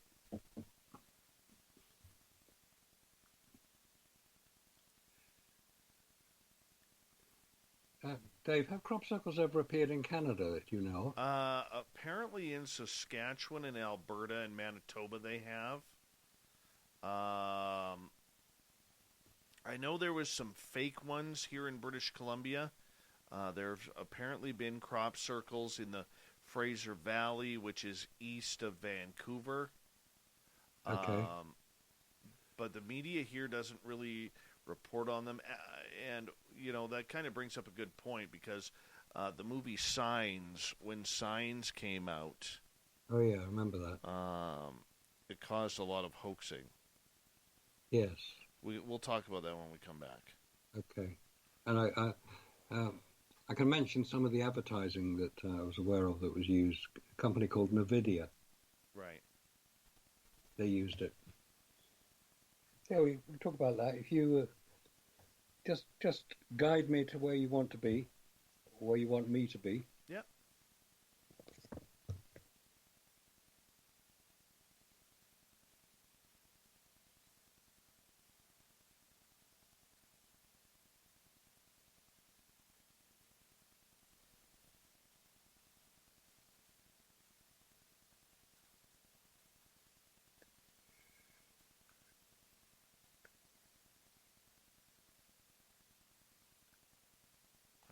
Take a listen here. We've got about 40 seconds. 40 seconds. Okay. Ready when you are. Excuse me.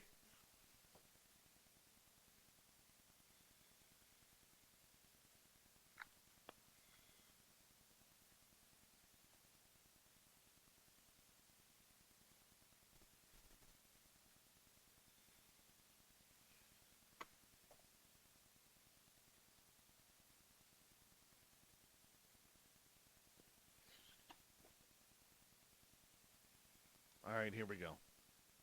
Okay.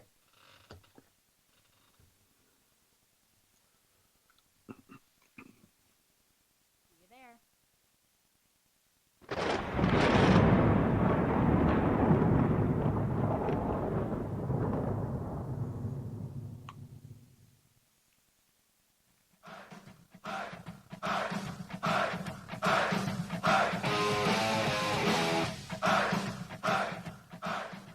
We pass the halfway point of Spaced Out Radio tonight. I am your host, Dave Scott, sitting in the captain's chair of SOR headquarters. Thank you so much for taking the time to join us tonight. Reminder that all of our archives are free by going to youtube.com/Spaced Out Radio. Just do me the favor, hit that subscribe button.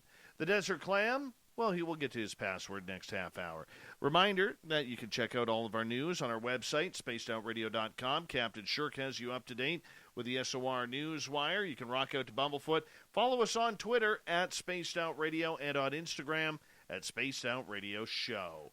Tonight we are talking crop circles. From Nexus Magazine, we have our great friend Marcus Allen here. Marcus, thank you so much for joining us. That's good, Dave. Thank you for inviting me. Pleased to be here. Oh, anytime. Anytime. We kind of like you here. A couple questions coming from our audience here. Jason is asking, a theory said that crop circles are made from above human satellites, alien craft, something else, by a super weapon in a low power mode calibrating itself. Could this be true or ruled out?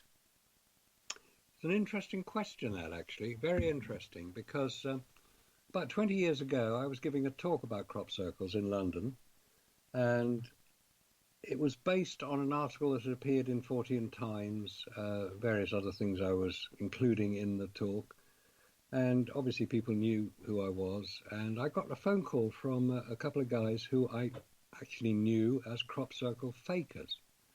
Well, they're quite open about it. They have a website where they call themselves circlemakers.org, and I don't think it's been updated recently, but they were talking about it, and they said, hey, Marcus, before you give your talk, because I was going to be talking about crop circle hoaxing, could we meet? I said, I've got some information that you might find interesting. I said, go ahead. So we met up at a cafe. Bear in mind, this is about 20 years ago, and that was when you had internet cafes. Remember those? Yes. There was one in London called Siberia. Get it? Don't worry. Siberia. Anyway, basically it was a cafe where you could use computers to do internet stuff. And we got together there, a couple of them. Nice guys. I'd met them a couple of times before, previous talks that other people had been doing. One of which was Reg Presley of the Trogs. He was a great crop circle enthusiast. He lived in Andover in Hampshire. Anyway, these two guys, we met up and they said, look, Marcus, before you give your talk, there's something you should know. They said, you remember that crop circle that appeared near Oxford a few weeks ago? And I said, yes, I was actually familiar with it. It wasn't a particularly good crop circle, but I'd seen a picture of it and I was aware of it. And they said, we were there when that was created. I said, oh, right, tell me more. They said, well, there were about half a dozen of us. We'd been told to arrive at a particular location, which was the field in which the crop circle appeared, at a certain time. It was quite early in the morning. And then we would see the crop circle appearing. This is what they were telling me. And I said, how do you know? Who told you? Where did the information come from? Oh, we can't tell you that. Security. Oh, okay. So obviously there are certain things that can't be discussed.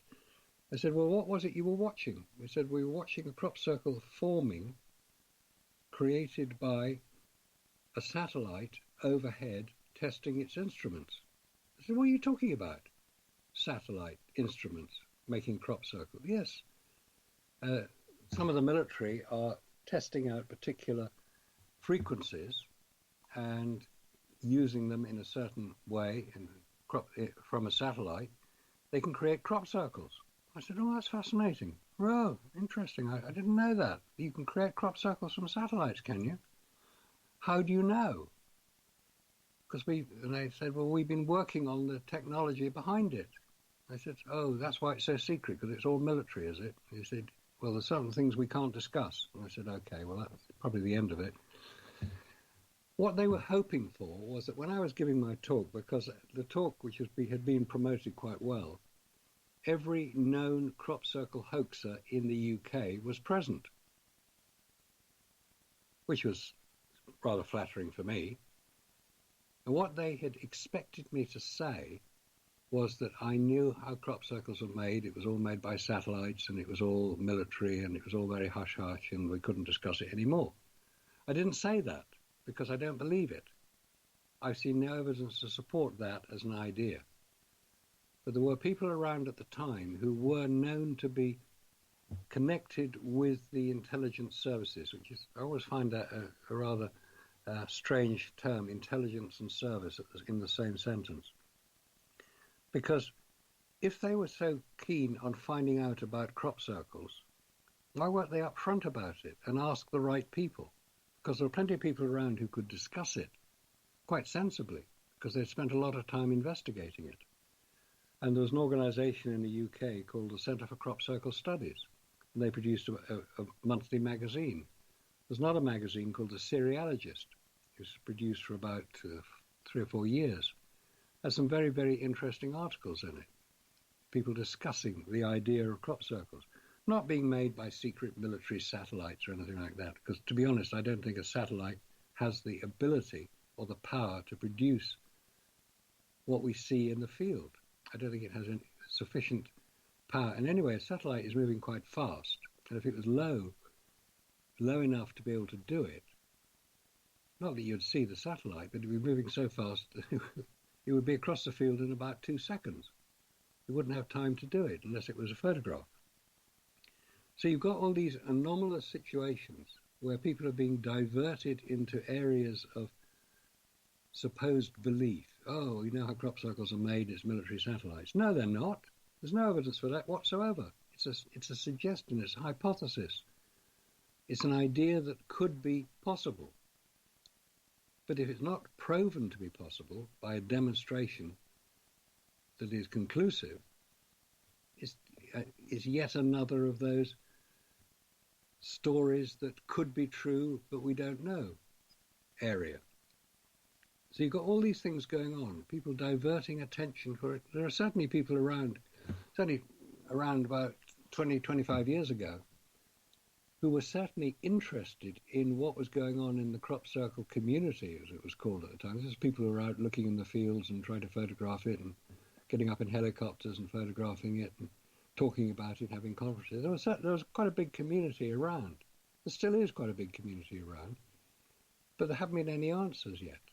And the intelligence services were certainly out there. And I expect most people are familiar with the famous story of Doug and Dave. Doug and Dave, these two elderly gentlemen from Hampshire who were publicised in a newspaper in the UK in 1991. "We made all the crop circles," was the headline. And it appeared to show that they had gone out, after they'd been in the pub for a little while, producing a lot of crop circles, and they showed how they did it using stamping boards.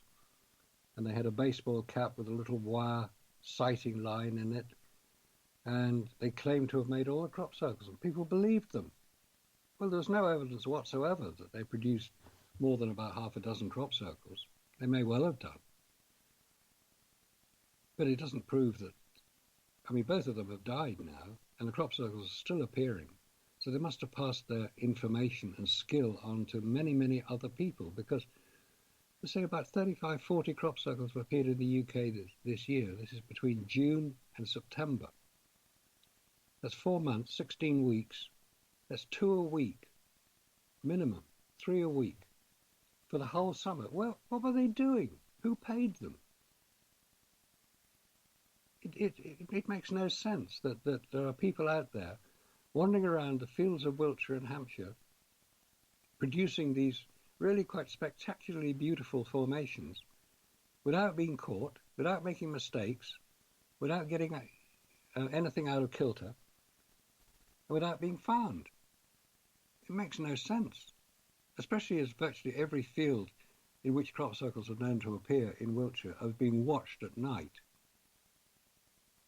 And there have been certain occasions when people have been watching fields at night and have seen something moving in the field.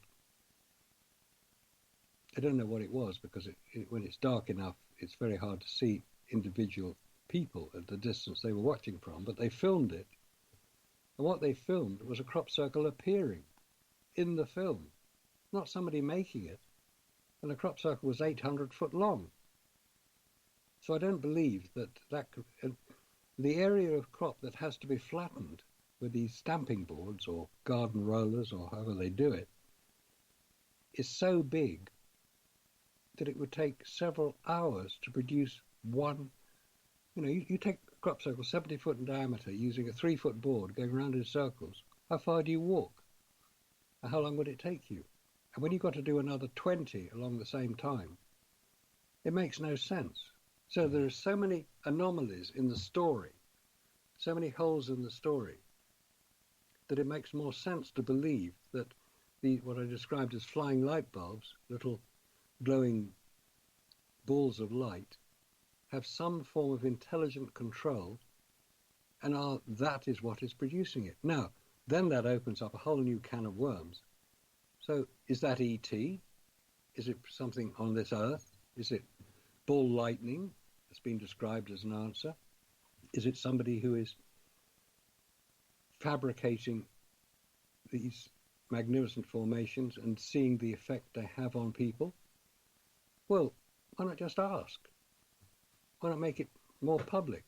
Why make it such a mystery? It's been going on now for over 30 years, 30, 40 years this has been going on. And 10,000 formations have appeared in that time around the world. It makes no sense that it's just done as land art by anonymous people who cannot take credit for any of the work they've done because they're not publicly known. I don't know what the answer is, but the mystery is there. So when I say it's the mystery of crop circles, it's the mystery of their origin, it's the mystery of the meaning of them, because you can start looking into the geometry of some of these crop circles is highly sophisticated. 8-part, 10-part geometry. It's as if there is information being passed from some intelligence to people here on Earth who are intelligent enough to identify it, to be able to interpret it. And it could well be that some of it is information that we do need. How to produce limitless energy with no pollution would be one. Right. Let's get to Corey's question here. And Corrence is asking, has anybody ever been harmed by crop circle formations? That's a good point, actually. Very good point. To my knowledge, no, they haven't. People have claimed to have been healed by going inside a crop circle. Some sort of energy has enabled them to recover from a previous disability or injury, but not harmed. Or maybe they tripped over a fence or fell down a pothole. But crop circles themselves, to my knowledge, have not caused any physical injury to anybody. But it's an interesting point, because if they were malevolent, you would expect there to be injuries. You would expect there to be people reporting things. I mentioned the business about batteries in cameras draining. Right. That's a phenomenon that's been reported many times by many people. It actually happened to me. I took a camera into a crop circle and couldn't get the damn thing to work. Come outside the crop circle, it's still working. What's going on? I don't know. Maybe there is a form of energy that is residual within it. There have certainly been indications that there's a crop circle that appeared quite near to where I live down in Sussex in the UK. And it was basically a white powder that just was in the middle of a crop circle, sort of, like flour, sort of white powder, not very much of it. I took it away for analysis. Somebody decided to have a look at it. And the nearest answer they could get to what this white powder was, that it was white powder gold. I don't know if you've ever heard of white powder gold, but it's a real phenomenon. It's what happens if you take gold bullion and heat it in a crucible beyond the point at which it melts, because obviously gold will will go molten and melt, become liquid gold. If you continue to heat it, it becomes a white powder. What? I hear you say, a white powder? How is that? Yes, it does. It becomes a white powder. That's why it's called white powder gold.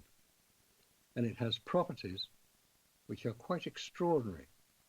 I don't think this is necessarily the time to go into it, but you can check it out. Look at white powder gold. It's supposed to have appeared in Egypt, in the Great Pyramid. When it was first entered, there was white powder all over the place, and it can be manufactured.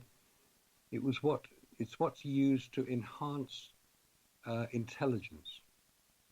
And some of the ancient hieroglyphs would indicate that some of the priests and the pharaohs were offered or given the white powder gold to enhance their intelligence. That's the story. If that is the case, then it is something which is obviously going to be of extreme value. People have researched it. It's been demonstrated that it does produce a white powder, which has superconducting properties and anti-gravity properties, which is not a whole rabbit hole to go down at some point. But this appeared in a crop circle. What's going on? Antonio says when he was younger, he was walking across a field when the tall grass in front of him for about 50 meters just flattened. At the same time, he got extremely anxious and nauseous as well. Have you heard of things like that happening? Oh yeah, definitely. That's one of the most common phenomena. It's interesting that because crop circles have appeared in grass. It's not just wheat and barley and canola and corn, and they've appeared in trees and on ice and on sand. They've appeared in many places. Certainly grass is one of them, but it's not so easy to see it in grass. So obviously if you were physically there and you saw the grass flatten, it could well be that this was a crop circle in embryo form. But because it wasn't necessarily the right sort of grass, because grass isn't a very good medium for crop circles to appear in, or the formations to appear in, because it's usually not tall enough and it's not strong enough. But if you actually saw it being flattened in front of you, this would indicate that there was something very similar. And this is similar to other reports which I've heard about, because friends of mine have researched it quite deeply. Other reports say the same thing. It suddenly appears in front of you, almost in a few seconds. It's not hours. It's as if a hand appears above you and flattens the field, in this case a field of corn, flattens it into a formation. And it's almost too fast to see it. You're obviously aware of what's happened afterwards because you can see it in front of you. And this would certainly be the sort of case. So it's not unusual to have seen something like that. In fact, that's probably an indication that you were close to a crop circle. And the idea that you were feeling nauseous, feeling a little uncomfortable, would also tie in with other reports of the same thing, where people begin to feel a degree of nervousness, not fright. It isn't usually an unpleasant sensation. It's because it's so unusual, because it's something that happens when you're not expecting it, and something that you're completely unprepared for, would cause your conscious mind to be a little bit discombobulated. You'd feel a little uneasy about what was going on because you couldn't explain it. There were no points of reference for you, which would account for the unease and the nauseous. So yeah, I mean, I would say that you probably did see a crop circle in embryo form close by, and the feelings that you had would indicate that there's a form of energy around it which can have a physical effect on humans. Maybe that's its purpose. You'd be jolted. You think, because something happened that has never happened to you before, and you've got to live with it because you can't unsee it. So you now have to incorporate it into your life. All right. I mean, that particular thing, that particular idea is the point at which many people depart from and go off into extraordinary areas of research. Question coming from Dark Hour. How come the majority of crop circles that appear in fields have no entryway or exit? Therefore, if it were human beings making these designs, you would see some evidence of entry. Good point, actually, very good point. One should bear in mind one thing. In the UK, virtually every field has what are referred to colloquially as tram lines. They're actually the lines made by the tractors spraying the fertilizer or the pesticide onto the crop. And they're two parallel lines, the width of a tractor, and they're about 50 foot apart because the booms that they use to spray the crop are about 25 feet each one. So each tram line is about 50, 60 foot from the next one. So there are entry points into fields in the UK. In Canada, probably not so much because the fields are so much huge, so vast, that the spraying is done by air from planes, crop dusting, rather than tractors which leave marks. And if you examine the pictures on cropcircleconnector.com, which has probably got the most up-to-date ones, you'll see a lot of pictures and they have these tram lines in them. And those are the points that people use to enter a crop circle if they're going to visit it, because it will almost certainly intercept the crop circle at some point. Most crop circles are between 150, 250 feet in diameter, quite large. And the tram lines are about 50, 60 feet apart, so obviously they're going to intercept at some point. So there are entry points which you would not be able to see an individual walking into it, because where the tractor goes, it's about a foot wide, where the tractor tower is quite large. So you can enter a crop circle quite easily. But, and here's the interesting point, if you look at many crop circles, many are circular. And if you're going to make a circle, you have to have a center point for that circle. If you're hoaxing it, or if you're making it, if people are making it, they will use a big tape measure or a piece of rope, something quite light, because if it's too heavy and it's 100 feet length, it'll start dangling down into the crop and you'll see the damage it would create. But somebody's got to stand in the middle so that somebody can walk around the outside to make the circle.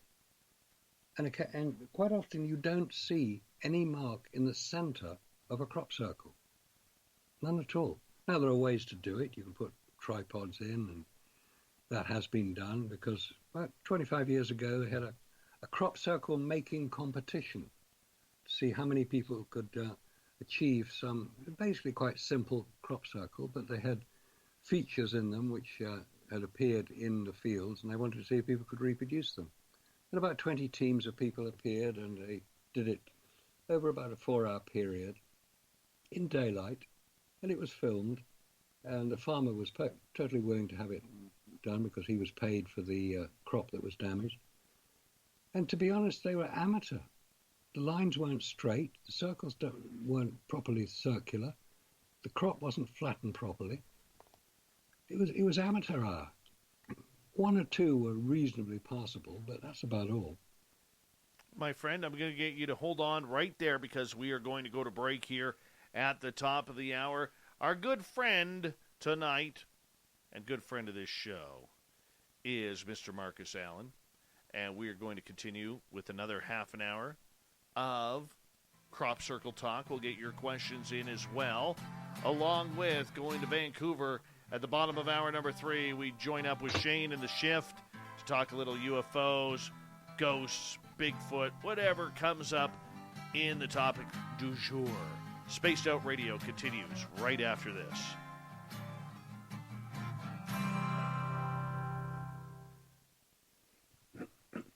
All right, my friend, we're clear? Oh, that's good. Okay. Actually, I'm glad you mentioned Bigfoot. I'm fascinated by that. Oh, yeah. It's a lot of fun. Yeah. I'll be right back, okay? Okay, a couple seconds here. Some of the strangest legends and lore from around the world, relaying the stories to you of the strange creatures and experiences that people have had throughout time. You can find Cryptid Tales at youtube.com/spacedoutradio. And while you're there, don't forget to check out our free archives and leave a comment. See you there. Looking for creative ways to get your company out in the public? How about advertising on Spaced Out Radio? Our sales department is waiting to hear from you, and we can work around any budget.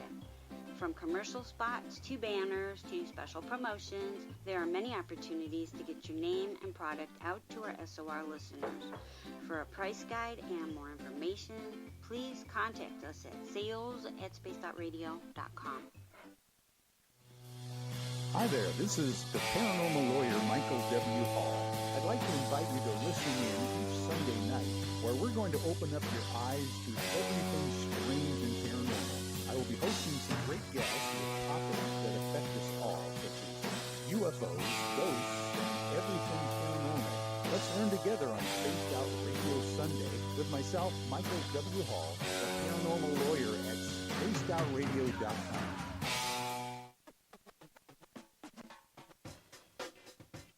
The SOR Vault is open for business, and do we have some cool swag for you to pick up?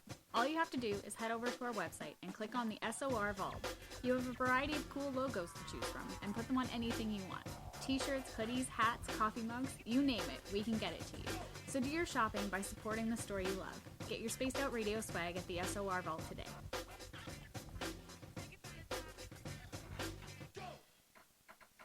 Hello, this is your guitar man, Ron Bumblefoot Thal, and I have to tell you, I love the response I get from Little Brother is Watching from Spaced Out Radio fans. It's amazing how music can inspire and make people think deeper about what's going on in the supernatural world.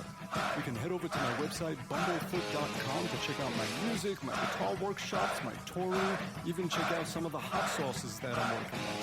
And make sure you keep on listening, because with Spaced Out Radio, you know Little Brother is watching. Hello everyone, this is Ryan Stacy from the Experiencer Support Association, otherwise known as TEST. We're glad to team up with Spaced Out Radio to help investigate your experiences on the SOR Sightline Report. Together, we'll investigate the strange sightings and occurrences you've had. We're looking for answers just like you. So fill out a Sightlines report on the Spaced Out Radio website, and let's figure out what's going on together.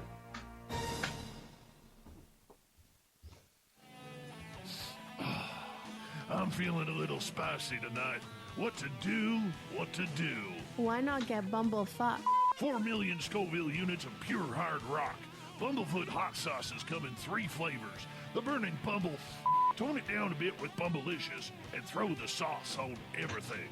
Spice it up. Bumble me, baby. Bumblefoot hot sauce. Get it today at kajans.com.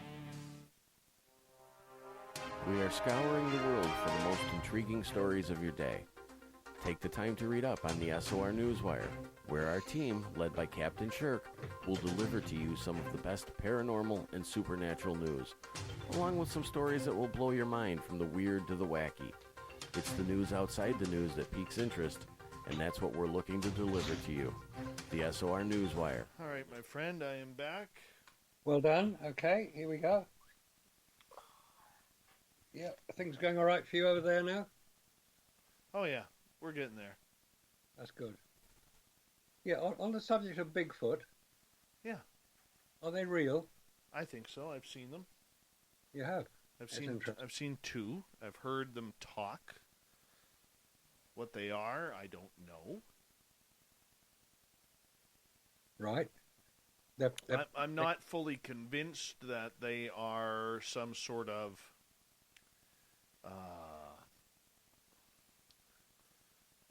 creature of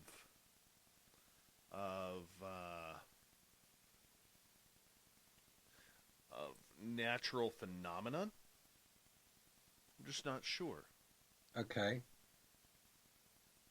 Have you heard of the Alma in Altai in Russia? No. That's basically the Russian equivalent of Bigfoot. Oh, really? They're called Alma. And there have been some some uncorroborated cases of human-Alma interaction. Oh, that's interesting. They appear to be what many people consider them. They're sort of a semi-primitive human. But if you can breed with them, and that appears to be what happened, that they did produce a live birth. Oh, really? Having got together with a human, yes. I don't know how true it is, but they certainly have been identified in the Altai Mountains, which is in eastern Russia, between Russia and Mongolia. And there's the same creature in Australia as well. I forget what they call them in Australia. Yowies. Yeah, Yowie. That's it. Yeah. Okay. Okay, my friend. Hold on. We got about 15 seconds here. Okay, let's go.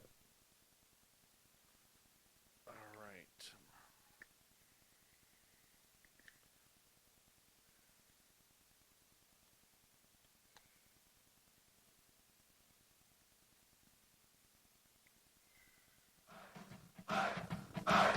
If you'd like to connect with us, head to spacedoutradio.com for all your latest show info. Now, back to Dave Scott and SOR. Hour number 3 of Spaced Out Radio is underway tonight. I am your host, Dave Scott. Thank you so much for taking the time to join us tonight. We really do appreciate it. We welcome back everyone listening in on our terrestrial affiliates around North America and digitally on TalkStream Live and Revolution Radio. Remember, you can check out all of our archives for free by going to youtube.com/Spaced Out Radio. Just do me the favor, hit that subscribe button. The Desert Clam has set the password for tonight in the SOR Space Travelers Club. Obscurantism. Obscurantism is your password. Use it wisely, Space Travelers, as the Clam sets the password each and every night right here on Spaced Out Radio. Our website is spacedoutradio.com, where we have a plethora of features for you, including rocking out to Bumblefoot and reading up on Captain Shirk's SOR Newswire. Follow us on Twitter at Spaced Out Radio and on Instagram at Spaced Out Radio Show. Tonight, for the final time, we introduce Marcus Allen. He is a second-time appearance on this show. We're talking crop circles all night long. Who is causing them? What is going on? How are they being made? We could go for another few hours on this and not even scratch the surface. But, Marcus, we got you till the bottom of the hour. I want to say thank you for joining us tonight. It's my pleasure to be here. Thank you for inviting me, Dave. Do you believe, then, that crop circles are created by aliens? Good question. I can't answer that because I don't know. They're created by something that we don't fully understand. Whether it's aliens, whether it's E.T. coming along and saying, look, guys, we're here. Because crop circles are basically a form of communication.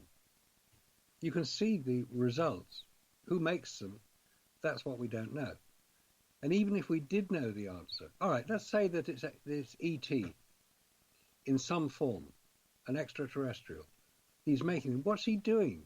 Making these beautiful patterns in the fields, basically in southern England, where the most of them appear.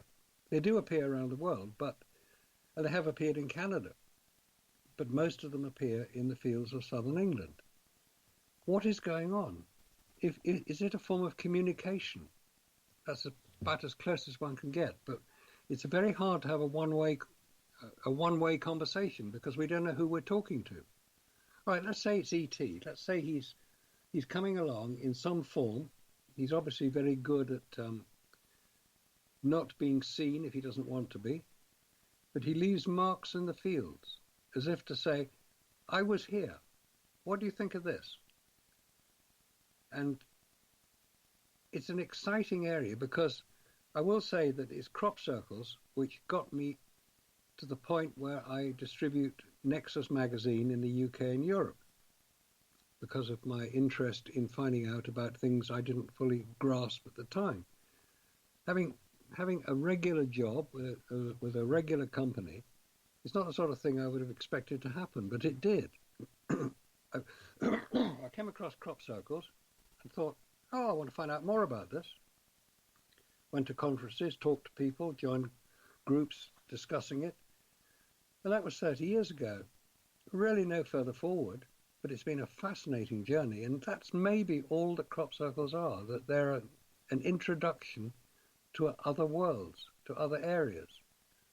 Quite interesting areas, interesting insofar as they're places that we don't normally go to, because patterns in a field, it seems a weird way to communicate, but they exist, they do communicate. They communicate at a very deep level, because you can look at the patterns, and they're just beautiful to look at.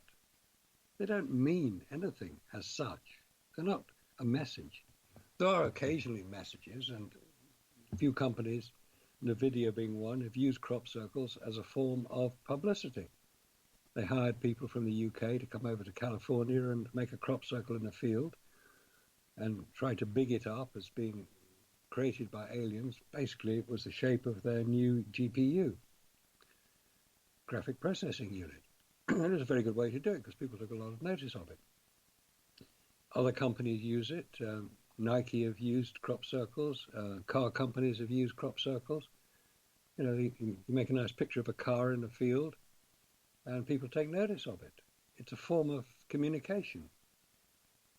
But the geometric formations that we see have no meaning as such that we can identify. Maybe they're two-dimensional representations of a three-dimensional object. But nobody's yet worked out what that three-dimensional object is. They try to, and there are many discussions about it, and there are books being written about it. I first read crop circle books about 30 years ago. People have studied it in considerable detail. Michael Glickman, who recently passed away, has written some very, very remarkable books, one of which is called Bones of God. Michael writes in a very amusing way. He was trained as an architect, so he was fully aware of what he was looking at. And what he was looking at was some very, very sophisticated designs in two dimensions. And you get into all sorts of exciting areas when you start following down the rabbit hole of crop circles, because it's a sort of area that you can discuss with people. It's not threatening in any way. It's not conspiratorial in any way. It's just a nice subject to look at. And people do find it fascinating to look at it. They find it absolutely enthralling to look at the huge number of shapes. And no two crop circles have ever appeared the same. And some designs have appeared in sand, in the deserts in Western America. Huge mandala shapes. Nobody knows who made those. And there's one in Australia which is about a mile long. Shows a human who can be seen from space. So you've got all these different aspects to it. Whether they're connected, I don't know. It doesn't really matter. The interesting thing is that the communication that it creates, the interest it creates, is the main point. Now, if it is made by E.T., and E.T. is coming along and saying, look, I'm making all these shapes for you. See if you can work out what they mean. See if you can decipher what I'm trying to tell you. And if he's doing that, I think that's fascinating. I have no idea if it's true or not, but it's as true as any other explanation for crop circles could be, because what is it about crop circles that people find fascinating? They travel across the world to look at them. The people come from all over the world to look at the crop circles in England, because that's where most of them appear. It's easy to travel around the UK, and basically we do drive on the correct side of the road. No, you don't. No, you don't. We drive on the correct side of the road. We drive on the correct side of the road here. There is a reason we drive on the left in the UK. It's because you're backwards. No, it's because... Shall I explain why we drive on the left? Sure. Okay. Most people are right-handed. So when you had to defend yourself, you would use your sword or your gun in your right hand. And somebody who was going to attack you would approach you with their gun and their sword in their right hand, so they would approach from the right. So in order to defend yourself, you would walk with your left-hand side to the hedge or the ditch, because in the UK they're quite small roads, and you would walk along on the left-hand side of the road. You do the same on a horseback. So when cars came along, they had to fit in with all the horses and all the carriages, so they put the steering wheel on the right so they could fit in with everybody else. And they just peer out and see if they could overtake. They weren't very fast in the early days, which is why they had a man with a red flag in front to warn everybody about this strange device coming along the road. But he would be on the left-hand side of the road. Now, the French, always wanting to do things different to the English, would drive on the right, because it was different. And in America, you didn't have these small fields and little roads, so it doesn't really matter. You could do it. And most people being right-handed, of course, if the steering wheel is on the right-hand side of the car, you had to change gear with your left hand, which is not so strong. And the early cars had very, very difficult to operate shift stick, I think they're called, gearboxes.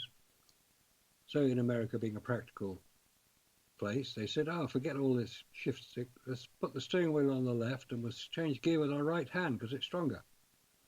And they still couldn't get the gearbox to work properly, so they made them automatic, so you didn't have to worry. But they still put the steering wheel on the left. And if you look at some of the very early pictures taken in America, many at San Francisco, 1906, you'll see quite a lot of the cars there have the steering wheel on the right-hand side,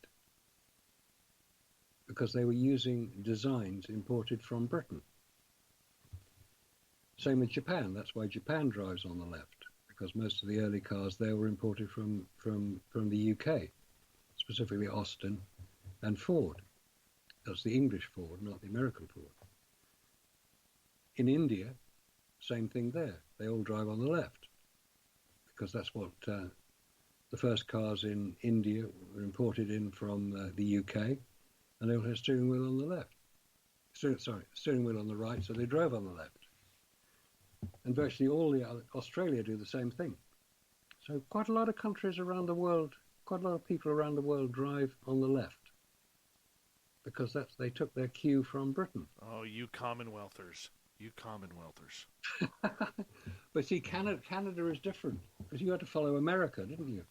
No, we just decided that we wanted to drive on the proper side, just to screw things up a little bit. So that's what we did. Now, seriously. Okay. Seriously. Okay. Let's see what we got here, because I know we do have some questions from our audience here, and you're not convinced that aliens are there. Let's go to Jason's questions. Do crop circles bounce back? Plants go back to being upright? If so, how long does this typically take? Hours, weeks, days? Good point. No, they don't bounce back. Even if they've not been trodden on by people visiting them, they will never bounce back. But the plant is still alive. You can still harvest it, and the wheat or the barley or whatever crop it is can still be harvested. If it is, there are certain situations in which the plant will bounce back. If it's been blown over by the wind, it's not been forced as low as it would be in a crop circle. Therefore, it will grow back towards the sun, because all plants grow towards the sun. If it's been wind damaged, that can sometimes grow back, but I've never seen or heard of a crop circle growing back, unless it's been put down so lightly. Maybe it's been very early in the season, so June, July, or May and June. If the plant is not fully grown at the point it is put into its formation, it will return and grow back towards the sun. So the formation will appear to almost disappear. But a formation never completely disappears, because you can visit a field in which there has been a formation, even after the formation has been harvested. If the farmer was able to get his combine blades down low enough, which they can do, to lift the crop up and harvest it, there will still be a faint imprint of the formation remaining in the cut corn. It's quite extraordinary how you can see it the following year. And then when the field then starts to grow again the next year, sometimes the formation will appear in ghost-like image, because there is a different growing rate within a crop circle to outside a crop circle. You can see a faint image of a previous year's formation. It's quite unusual to see it, but there are examples of it occurring. So you've got all these anomalies around the crop circle. So the idea that it's made entirely by humans, I think, can be discounted because the evidence does not support it. And there are people who will try to persuade you that it's all made by humans, because then you won't go looking for other possible explanations. And I think that is the sole purpose of crop circles, is to open the discussion, not about crop circles, but about so many other areas which we're not certain about, whether it's ET, whether it's some form of Earth energy, whether it's some form of energy from the atmosphere, whether it's meteorological. It doesn't really matter. The formation itself is what matters, and the impact that will have on you. You know, it's the same as listening to a beautiful piece of music, looking at a beautiful painting or the Sistine Chapel ceiling. That sort of thing. People are affected by great art. They can't necessarily explain how they're affected or why they're affected. They just know that they are, that they've seen something which has been created by man in most cases in that situation. But if it's something that's created by an unidentified creator, such as a crop circle, there's a whole new range of questions that come into the equation at that point. Who is it? What is it? What's it about? What does it mean? How do I understand? How do I incorporate this into what I believe? It's that question that I suggested at the beginning. Right. Why do you believe? What do you believe? Right. I love Corey's question here. He is asking, have there been people who have actually eaten the crops from these crop circles? And if so, were there any side effects?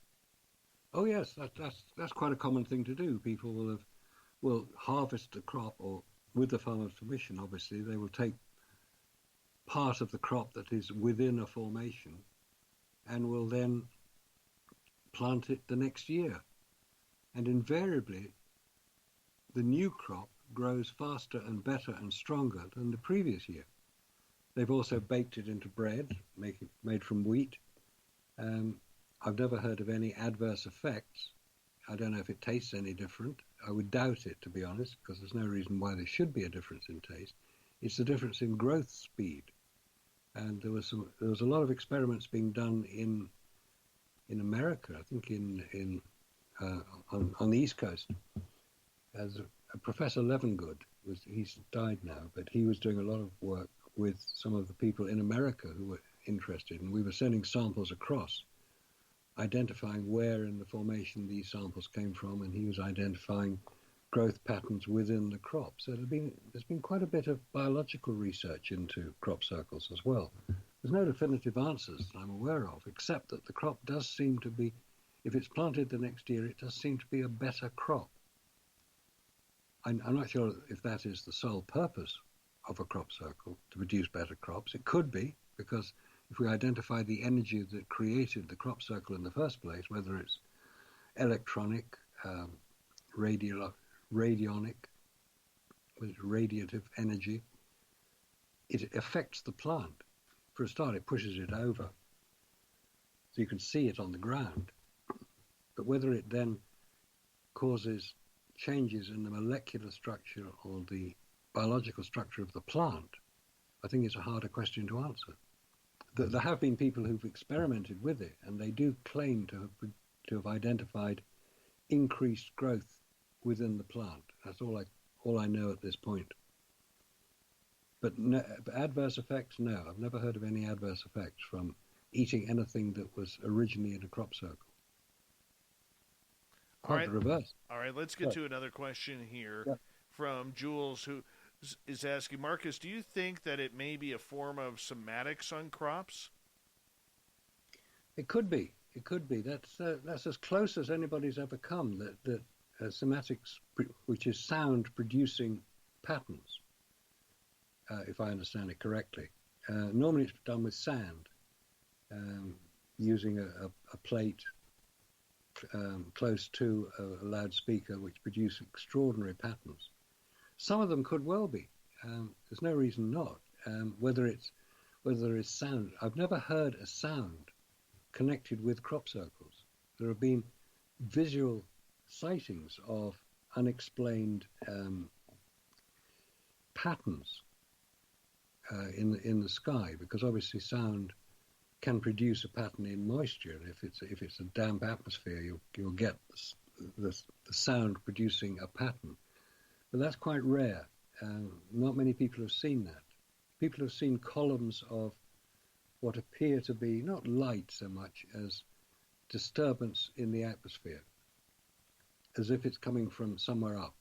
It could be coming from down, because how do we know that the Earth does not produce its own sound? It does. It's the human resonance. It's at 8 hertz is the sound of the Earth, and that's connected with the Great Pyramid. It could be connected with crop circles as well. Interesting area. Again, so many areas that could be researched, so many areas that people could follow up on. But because there's no end in sight, there's no definitive answer, people sometimes get a little discouraged. The important thing is that it's still there. Crop circles still appearing, despite what anybody might say, and mainstream media tends to ignore them because they can't explain them. All right, let's sneak in another question here. This one is from Cameron, and he is asking, how far back do stories of crop circles go back in history? It's a good point, actually, because I've been talking about it as if it's something that's happened in the last 30 years or so. The first recorded example of a crop circle being illustrated in a pamphlet appeared in 1678. That's 350 odd years ago. There have been intermittent reports of crop circles, and obviously during World War II there was a lot of aerial photography went on. People have examined a lot of the aerial photographs from southern England and have identified a few circular formations. Nothing spectacular, but they have been around there. There have been reports going back to the 1920s in newspapers in the UK of unexplained patterns appearing in crops, but there were very few photographs going back much more than about 35 years. It started really in the UK, I suppose mid-1980s. I could date it from that point. It's really only the last 30 years, since about 1990. I mentioned the Led Zeppelin album with the crop circle on the cover. Led Zeppelin being a very well-known group at the time. My son had it. They're used in jewellery because they're such beautiful designs. But going back into history, I think the 1678 one is the first one that anybody's been able to identify. And it's on a pamphlet that was found in the British Library, which is interesting. I don't know how it was first found, but it's been publicised quite broadly since then. So yeah, that's probably the first appearance of a crop circle. My friend, we only got about 25 seconds left with you tonight, and I want to say a big thank you for you coming in and being with us here on Spaced Out Radio once again. It's an absolute pleasure to have you here, Marcus, and I'll be honest with you, in a few months we have to do it again because I always feel smarter after hearing you on the air with us. I do. You're very kind, sir. Just one thing. The next issue of Nexus Magazine is appearing in Canada early next month. We'll have the annual roundup of crop circles in it. Perfect. Written by Andy Thomas. So Nexus Magazine, there you are. Order your copy now, and you can get an up-to-date explanation of what's been happening in the last year in crop circles. Wonderful. Thank you so much, Marcus Allen, and we will talk to you again very soon. Coming up next, we're going to join Shane with the shift out of Vancouver, go right across Canada. Then we'll get to the thought of the day as well. Spaced Out Radio continues after this.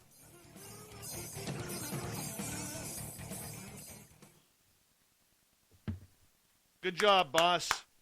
Oh, thank you, Dave. Very good. That was great. You were fantastic once again. I don't know what the hell we're going to talk about next time, but I'd like to get you around January if you don't mind. We could talk about ancient Egypt, the Great Pyramids, the mysteries, some of those that I've been looking at. I'll let you and Corns, the booking guy, set that up, but we'll definitely set you up for January. Is that cool with you? That's great. Yeah. All right. Near to my birthday. Beautiful. Beautiful. When's your birthday? 24th January. Oh, my daughter's the 17th. There you go. Aquarius, you see. Yes. She'll be the big 22. Really? Yes. Oh, good for you. Yes. Hope she's doing well. I hope so, too. All right, my friend. You take care. We'll talk to you very soon, okay? Thanks, Dave. Look forward to it. Good night. Good night. Fantastic. Absolutely fantastic. That's just wonderful. Just wonderful. Cords, you heard that, I hope. Yes, indeed. That is going to be fantastic times. Fantastic times. All right, we're just going to wait for I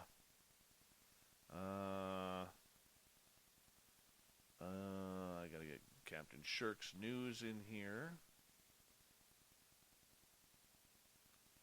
And let me find these.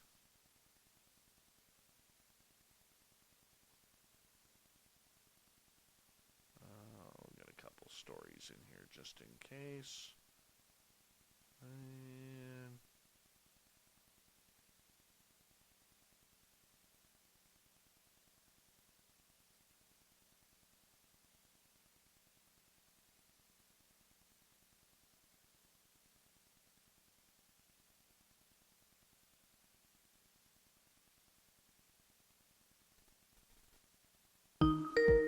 there's Vancouver.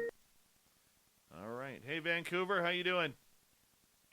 Dave Scott, Spaced Out Radio. How's it going tonight? Good. How am I sounding for you? Sounding pretty good. Yeah, how's the new studio faring? Well, we have a few quirks, a few kinks that we're trying to work out. We'll get there. Right on, right on. Yeah, like sounding pretty good.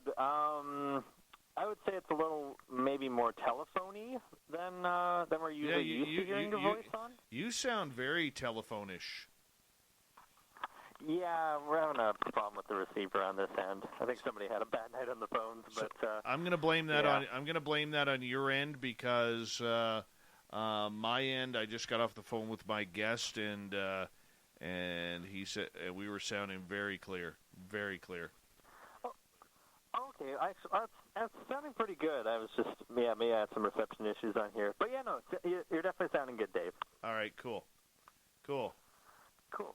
Works for me. All right.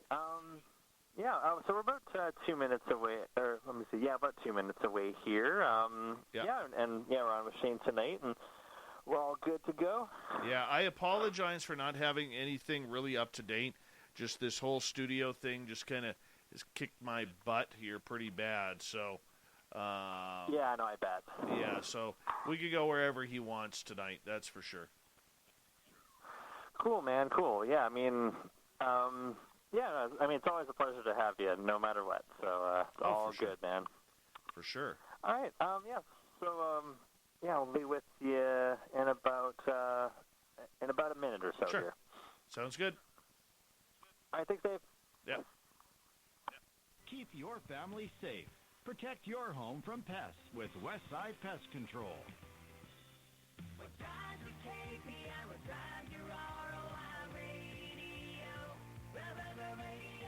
Local businesses are asking what is the ideal marketing mix. Now there's a lofty question. Here's what our CKNW sales team knows. Our radio... I'll turn that down. So that way we can get our stuff done here, as we normally do. And, that's what we will do. That's what we'll totally do. How y'all doing, YouTube? Once again, I apologize for the whole, my voice being off my my video thing. We'll get that cleared up here, hopefully by tomorrow. Tomorrow we have an awesome show. Awesome show.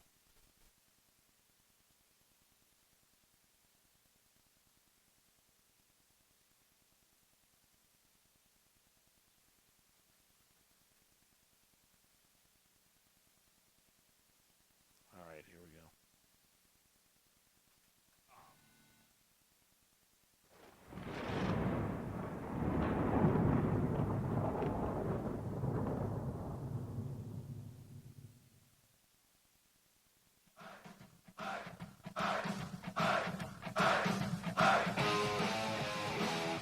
Rounded third. We're heading for home tonight on Spaced Out Radio. I am your host, Dave Scott, sitting in the captain's chair of SOR headquarters. Thank you so much for taking the time to tune us in tonight. We want to remind you that if you've missed portions of this show or others, check out our free archives by going to youtube.com/Spaced Out Radio. Just do me the favor, hit that subscribe button. Our website is spacedoutradio.com, where we have a plethora of features for you, including rocking out to Bumblefoot and reading up on Captain Shirk's SOR Newswire.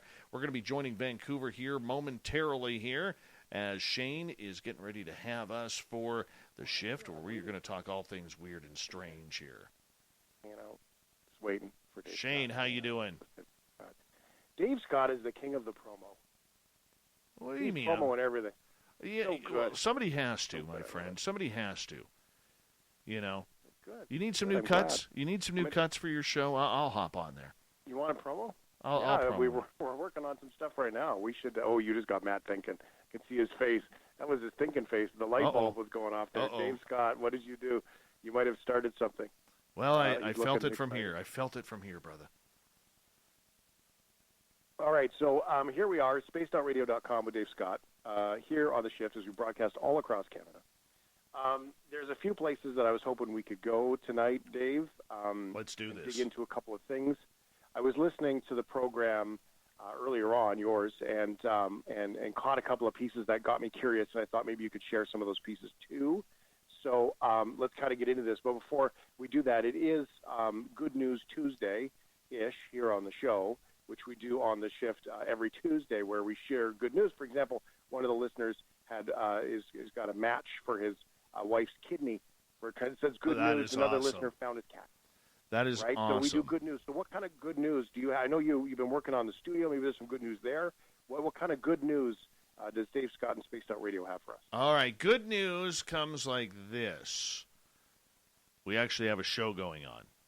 You know, because, you know, when you are as non-technical as I am, all right, and I am trying to set up an entire studio with over a phone call from California, it is very difficult. And I'm proud to say that I survived this and that I'm able to do this job. No, on a serious note, I had some good news. I had some very good friends come up this past weekend from Vancouver, Malcolm and Linda, who are very talented performers and singers, and we took them out looking for Bigfoot. We took them out, you know, and showed the area around here. They had never really been up here before, and I'm still kind of buzzing over that because I haven't stayed up that late in a long time and just hanging out and cherishing some moments with friends. So I'm pretty thankful for that, to be absolutely honest. That is good news. That is good. Matt, I think, does that good news warrant us for some good news here? I think we should probably, you know, one thing we do here, Dave Scott, is we always celebrate the good news. And so this is how we celebrate it to all your listeners, because it is good news, Matt. Good news! It is good news. Time with friends is always good news. So thank you very much, Dave Scott. No Spaced problem. Out Radio. Okay, paranormal, Dave. Yes. I wanted to get into the spooky books, the spooky ghosts, and all those things. We can do this. You know, do we see a rise in paranormal activity I've just got a bunch of questions, at this time of year, or is it just that we're more in tune to the Halloween and the spooky? You know, as the stores start packing the candy in for Halloween, and we start thinking about costumes and Halloween parties and taking kids trick-or-treating, it becomes a little bit more on the mind. Does it mean things are more haunted? No, not at all. The hauntings have always been there, all right? But the problem that we have is everybody only wants to play ghostly and spooky stuff when it comes closer to Halloween. So with about 7 weeks left, I will proudly tell people point blank that no, things are not more haunted for you. You're not noticing a lot more hauntings. It's always been there. You just don't accept it the other 11 months out of the year. That's pretty much how it goes. So, I mean... Opening up our mind a little bit. Well, we want to feel scared, and we want to get spooked out. We want to get creeped out. You know, most people talk about it. They don't understand what it's like to actually live in a haunted house or work in a haunted building, and it is not fun for a lot of people. I mean, all you have to do is go to some historic sites. You know, I mean, from Fort Langley in New Westminster all the way to Montreal and Halifax and Toronto, okay, there are many of old taverns and castles there and places that people walk upon every day, and they have no idea how haunted they are. They have no idea because they're not paying attention. But all of a sudden comes Halloween once a year, and we want to hear that spooky story. And I'll guarantee you, if you're in Gastown or you're on Yonge Street or you're visiting downtown Old Montreal and you start asking servers or bartenders or waiters or waitresses any sort of question about whether or not there's ghosts, you're definitely going to get an answer. There's always something strange going on. And, you know, that's how we open up to the phenomena. My encouragement to people would be to continue it all year round. You know, it doesn't mean you're going to be a paranormal investigator or you have to do it all the time. But you know what? Finding out, it makes kind of a cool little fun mystery that you can play along with. Now, some people will say, well, I'm playing with the devil. I'm playing with Beelzebub himself, trying to, you know, put these thoughts in my head that there is something cursed about dealing with the paranormal. But the reality is, it's not. And we all have a curiosity to figure out whether or not anything is going to happen after we are dead. Plain and simple. We all have a check-in date. We all have a check-out date. So when we check out, what happens? Okay, so listening, staying open-minded, and maybe we just kind of fall into that with the routine of the fall and the Halloween and the Day of the Dead and all those kinds of things. So then, do we represent it properly? Because most people's experience of hauntings, you spoke about, say, servers in restaurants, old buildings, stuff like that, the experience of it, they know what that is. They've gone through that. People have had a paranormal experience. They know what that feels like. For people who haven't, does it get represented well on TV? No. Because I'm not sure that even the Hollywood stuff, no, but even the you know, some of the paranormal TV shows, I still don't think they even represent it very well. My friend, 9/10 of the paranormal community does not show it very well. You know, this is something there is no education.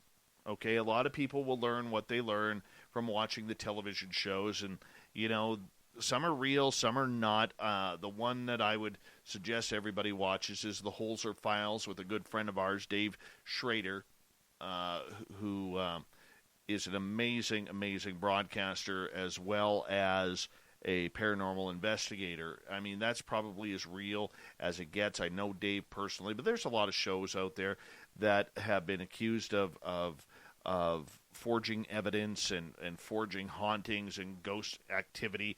It's not cool. Then you have the paranormal weekend warriors who go out there and everything's a ghost, everything's a demon. You know, the best thing that I could say is do your homework. All right? If this is something that interests you and you want to learn about it, do your homework and just don't go join the local paranormal group. Take the time to investigate what they're all about.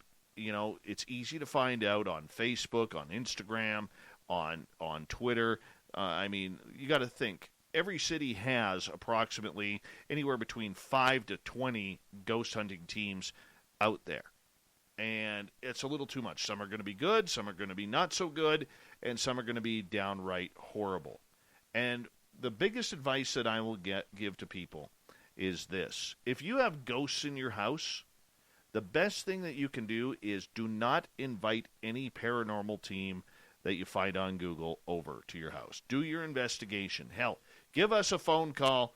Give us a message. We will be able to potentially help you out and put someone who we trust in that field, because so many people think they know what they're doing, they think they have the answers, but the one thing that is 100% certain in the field of ghosts, there are no answers. There are no experts, and there's nobody who knows truly what is going on. And that's why it's so much fun, is because we all get to learn together. So good. I absolutely love it. So the other question I wanted to ask you, Dave Scott. Sure. Now, I don't want duplicity on your show, but I think it's interesting to me. You talked about moon landing stuff. Yes. And you've talked about it with Marcus Allen. Yes. And I realize that he tells the story because that's his thing, right? He does a good job. But I was just so curious because I've been watching the Challenger show, the documentary on Netflix with my kids, and they asked the question, did we really land on the moon? And that was just a couple of days ago. So they're seeing that conversation as teenagers today. So it did make me a little bit curious, and I thought I'd ask about it. You know what? The biggest problem that we have today is you carry as much technology in your hand with your cell phone that was on the Apollo 11 mission on that rocket. That's scary. Now, I disagree with Marcus in that I believe we did land on the moon. Now, I do believe that we were told maybe to get off the moon and not come back for a long time because us pesky humans are like moths to a flame, and the aliens don't want us there. Hey, I got to wear tinfoil sometime.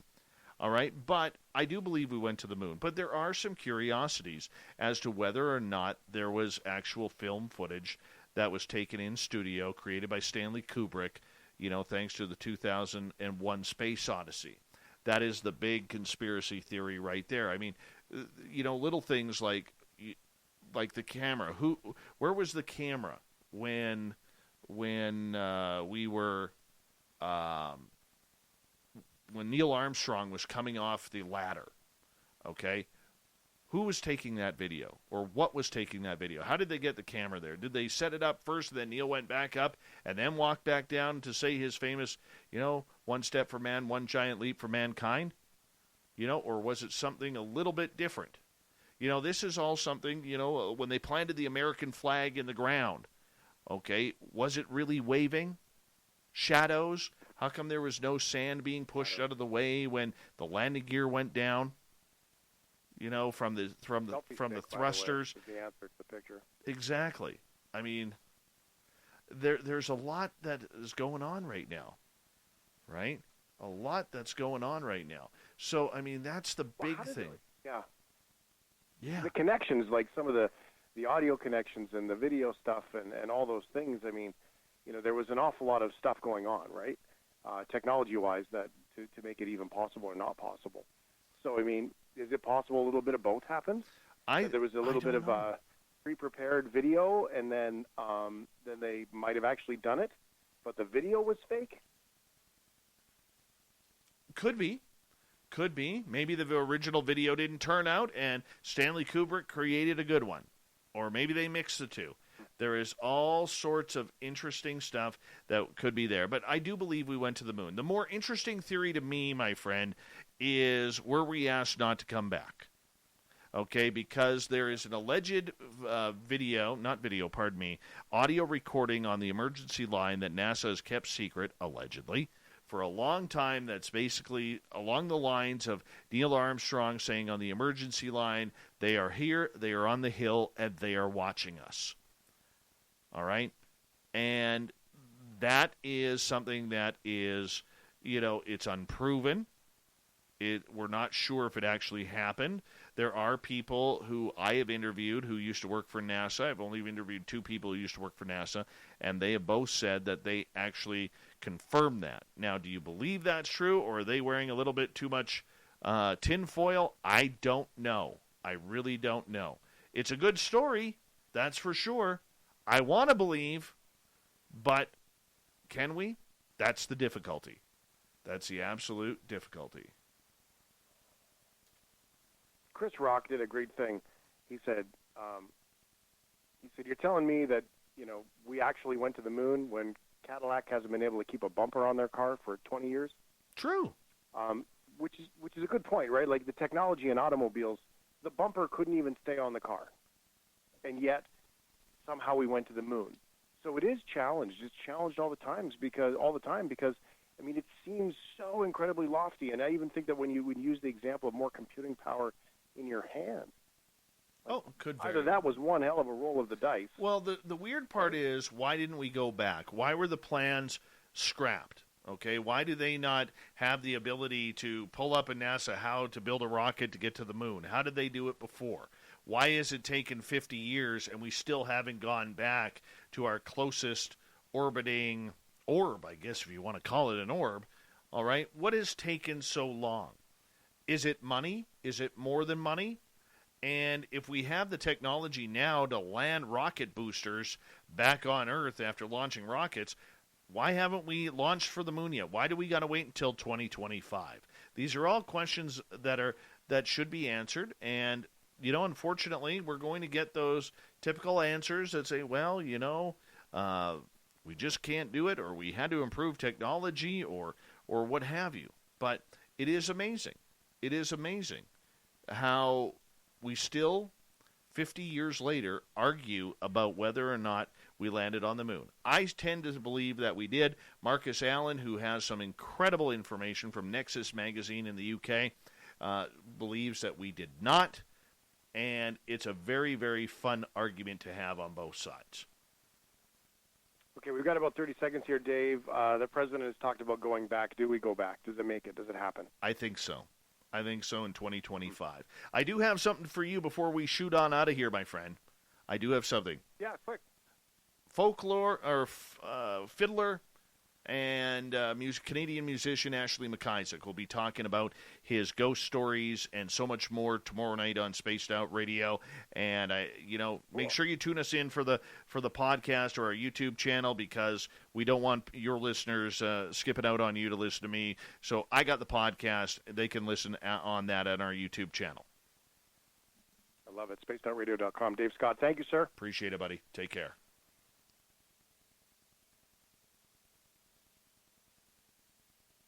All right, we're going to get to the news here momentarily, and we're going to make this happen. Oh, we got to do this for Captain Shirk. We totally have to do this for Captain Shirk. I don't know where my news theme went again.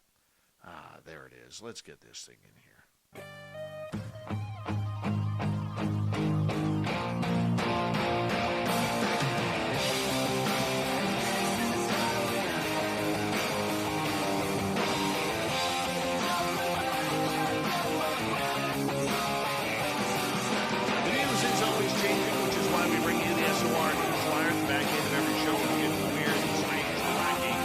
Sometimes the downright fantastic.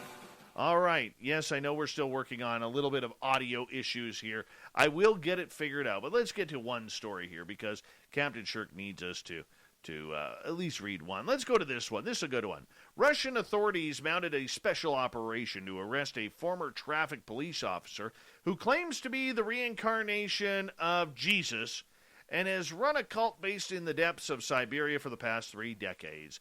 Helicopters and armed officers stormed communities run by Sergei Torop, known to his followers as Vissarion, and arrested him and 2 of his aides. Russian investigative committee said that it would charge him with organizing an illegal religious organization, allegedly that the cult is extorting money from followers and subjected them to emotional abuse.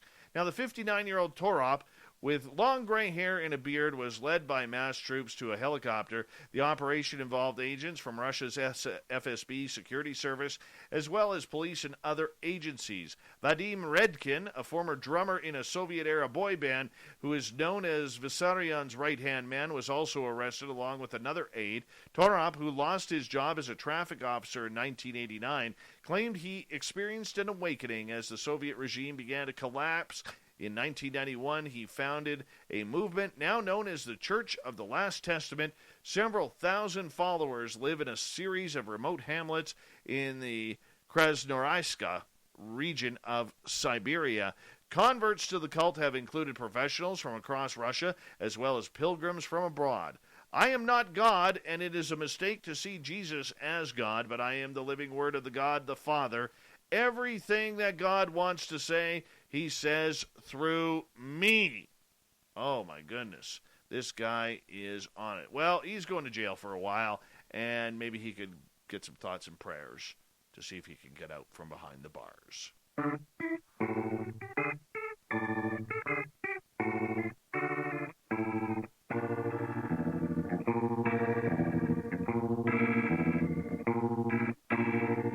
Thought of the Day happens every night at this time, where we ask a question on our Facebook and Twitter pages, then read your responses on the air because we love the audience participation around here. Today's Thought of the Day is as follows.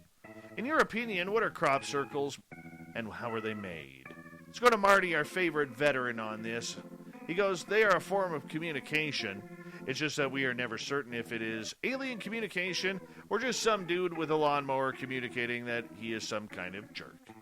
That's a good, solid one right there, Marty. Thank you so much. We love you, man. All right, Gary, I know they crop up out of nowhere. Davey, crop circles are the natural harmonic frequencies of the music of the universe as they manifest in archetypal imagery in our own physical realm. Or they might just be pretty pictures made by men with planks and string. Oh, good choices, Davey. Russell, if the node expansion measurements from the center to perimeter conform to the Beer-Lambert law of electromagnetism, the image was, in fact, created by a point source of EM radiation. Ron thinks they're man-made. Lisa, not all, but some appear to have been made by white orbs flying around. Marla believes they're made by satellites. Kelly believes most are hoaxed. Preston, it's pretty much space aliens' version of graffiti. Matt, Cable Guy Matt, says, I think they're messages we need to decode. And on that note, we're going to end it right there. Thank you to everybody for participating in the Thought of the Day. We'll do it all again on Facebook and Twitter tomorrow. Thank you to Captain Shirk for joining us and getting the news all prepared for us. Thanks to Shane from The Shift for bringing us on. And, of course, Marcus Allen, who will be back in January. We got Mr. Ron Bumblefoot Thaw rocking in the background with Little Brother is Watching. Bumblefoot is the official music of Spaced Out Radio, rocking us in and out of every single show. Get your horns up for the guitar god himself. Special thanks to everybody listening in at work, at home, in your cars, wherever you may be. Thank you to everybody who is tuning in our chat rooms on Spreaker, YouTube, LGAB, Revolution Radio, Facebook, the Space Travelers Club, and our website, and on Twitter at hashtag Spaced Out Radio. You were all phenomenal tonight.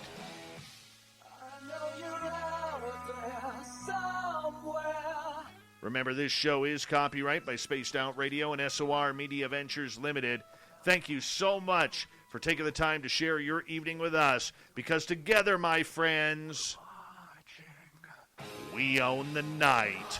Mr. Bumblefoot, we need a favor. We need you to take us home.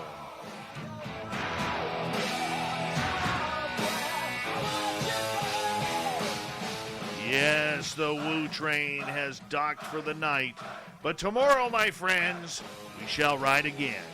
Your seats are always available. Your tickets never expire. And if you want to bring a friend, guess what? We have room for them, too. Good night.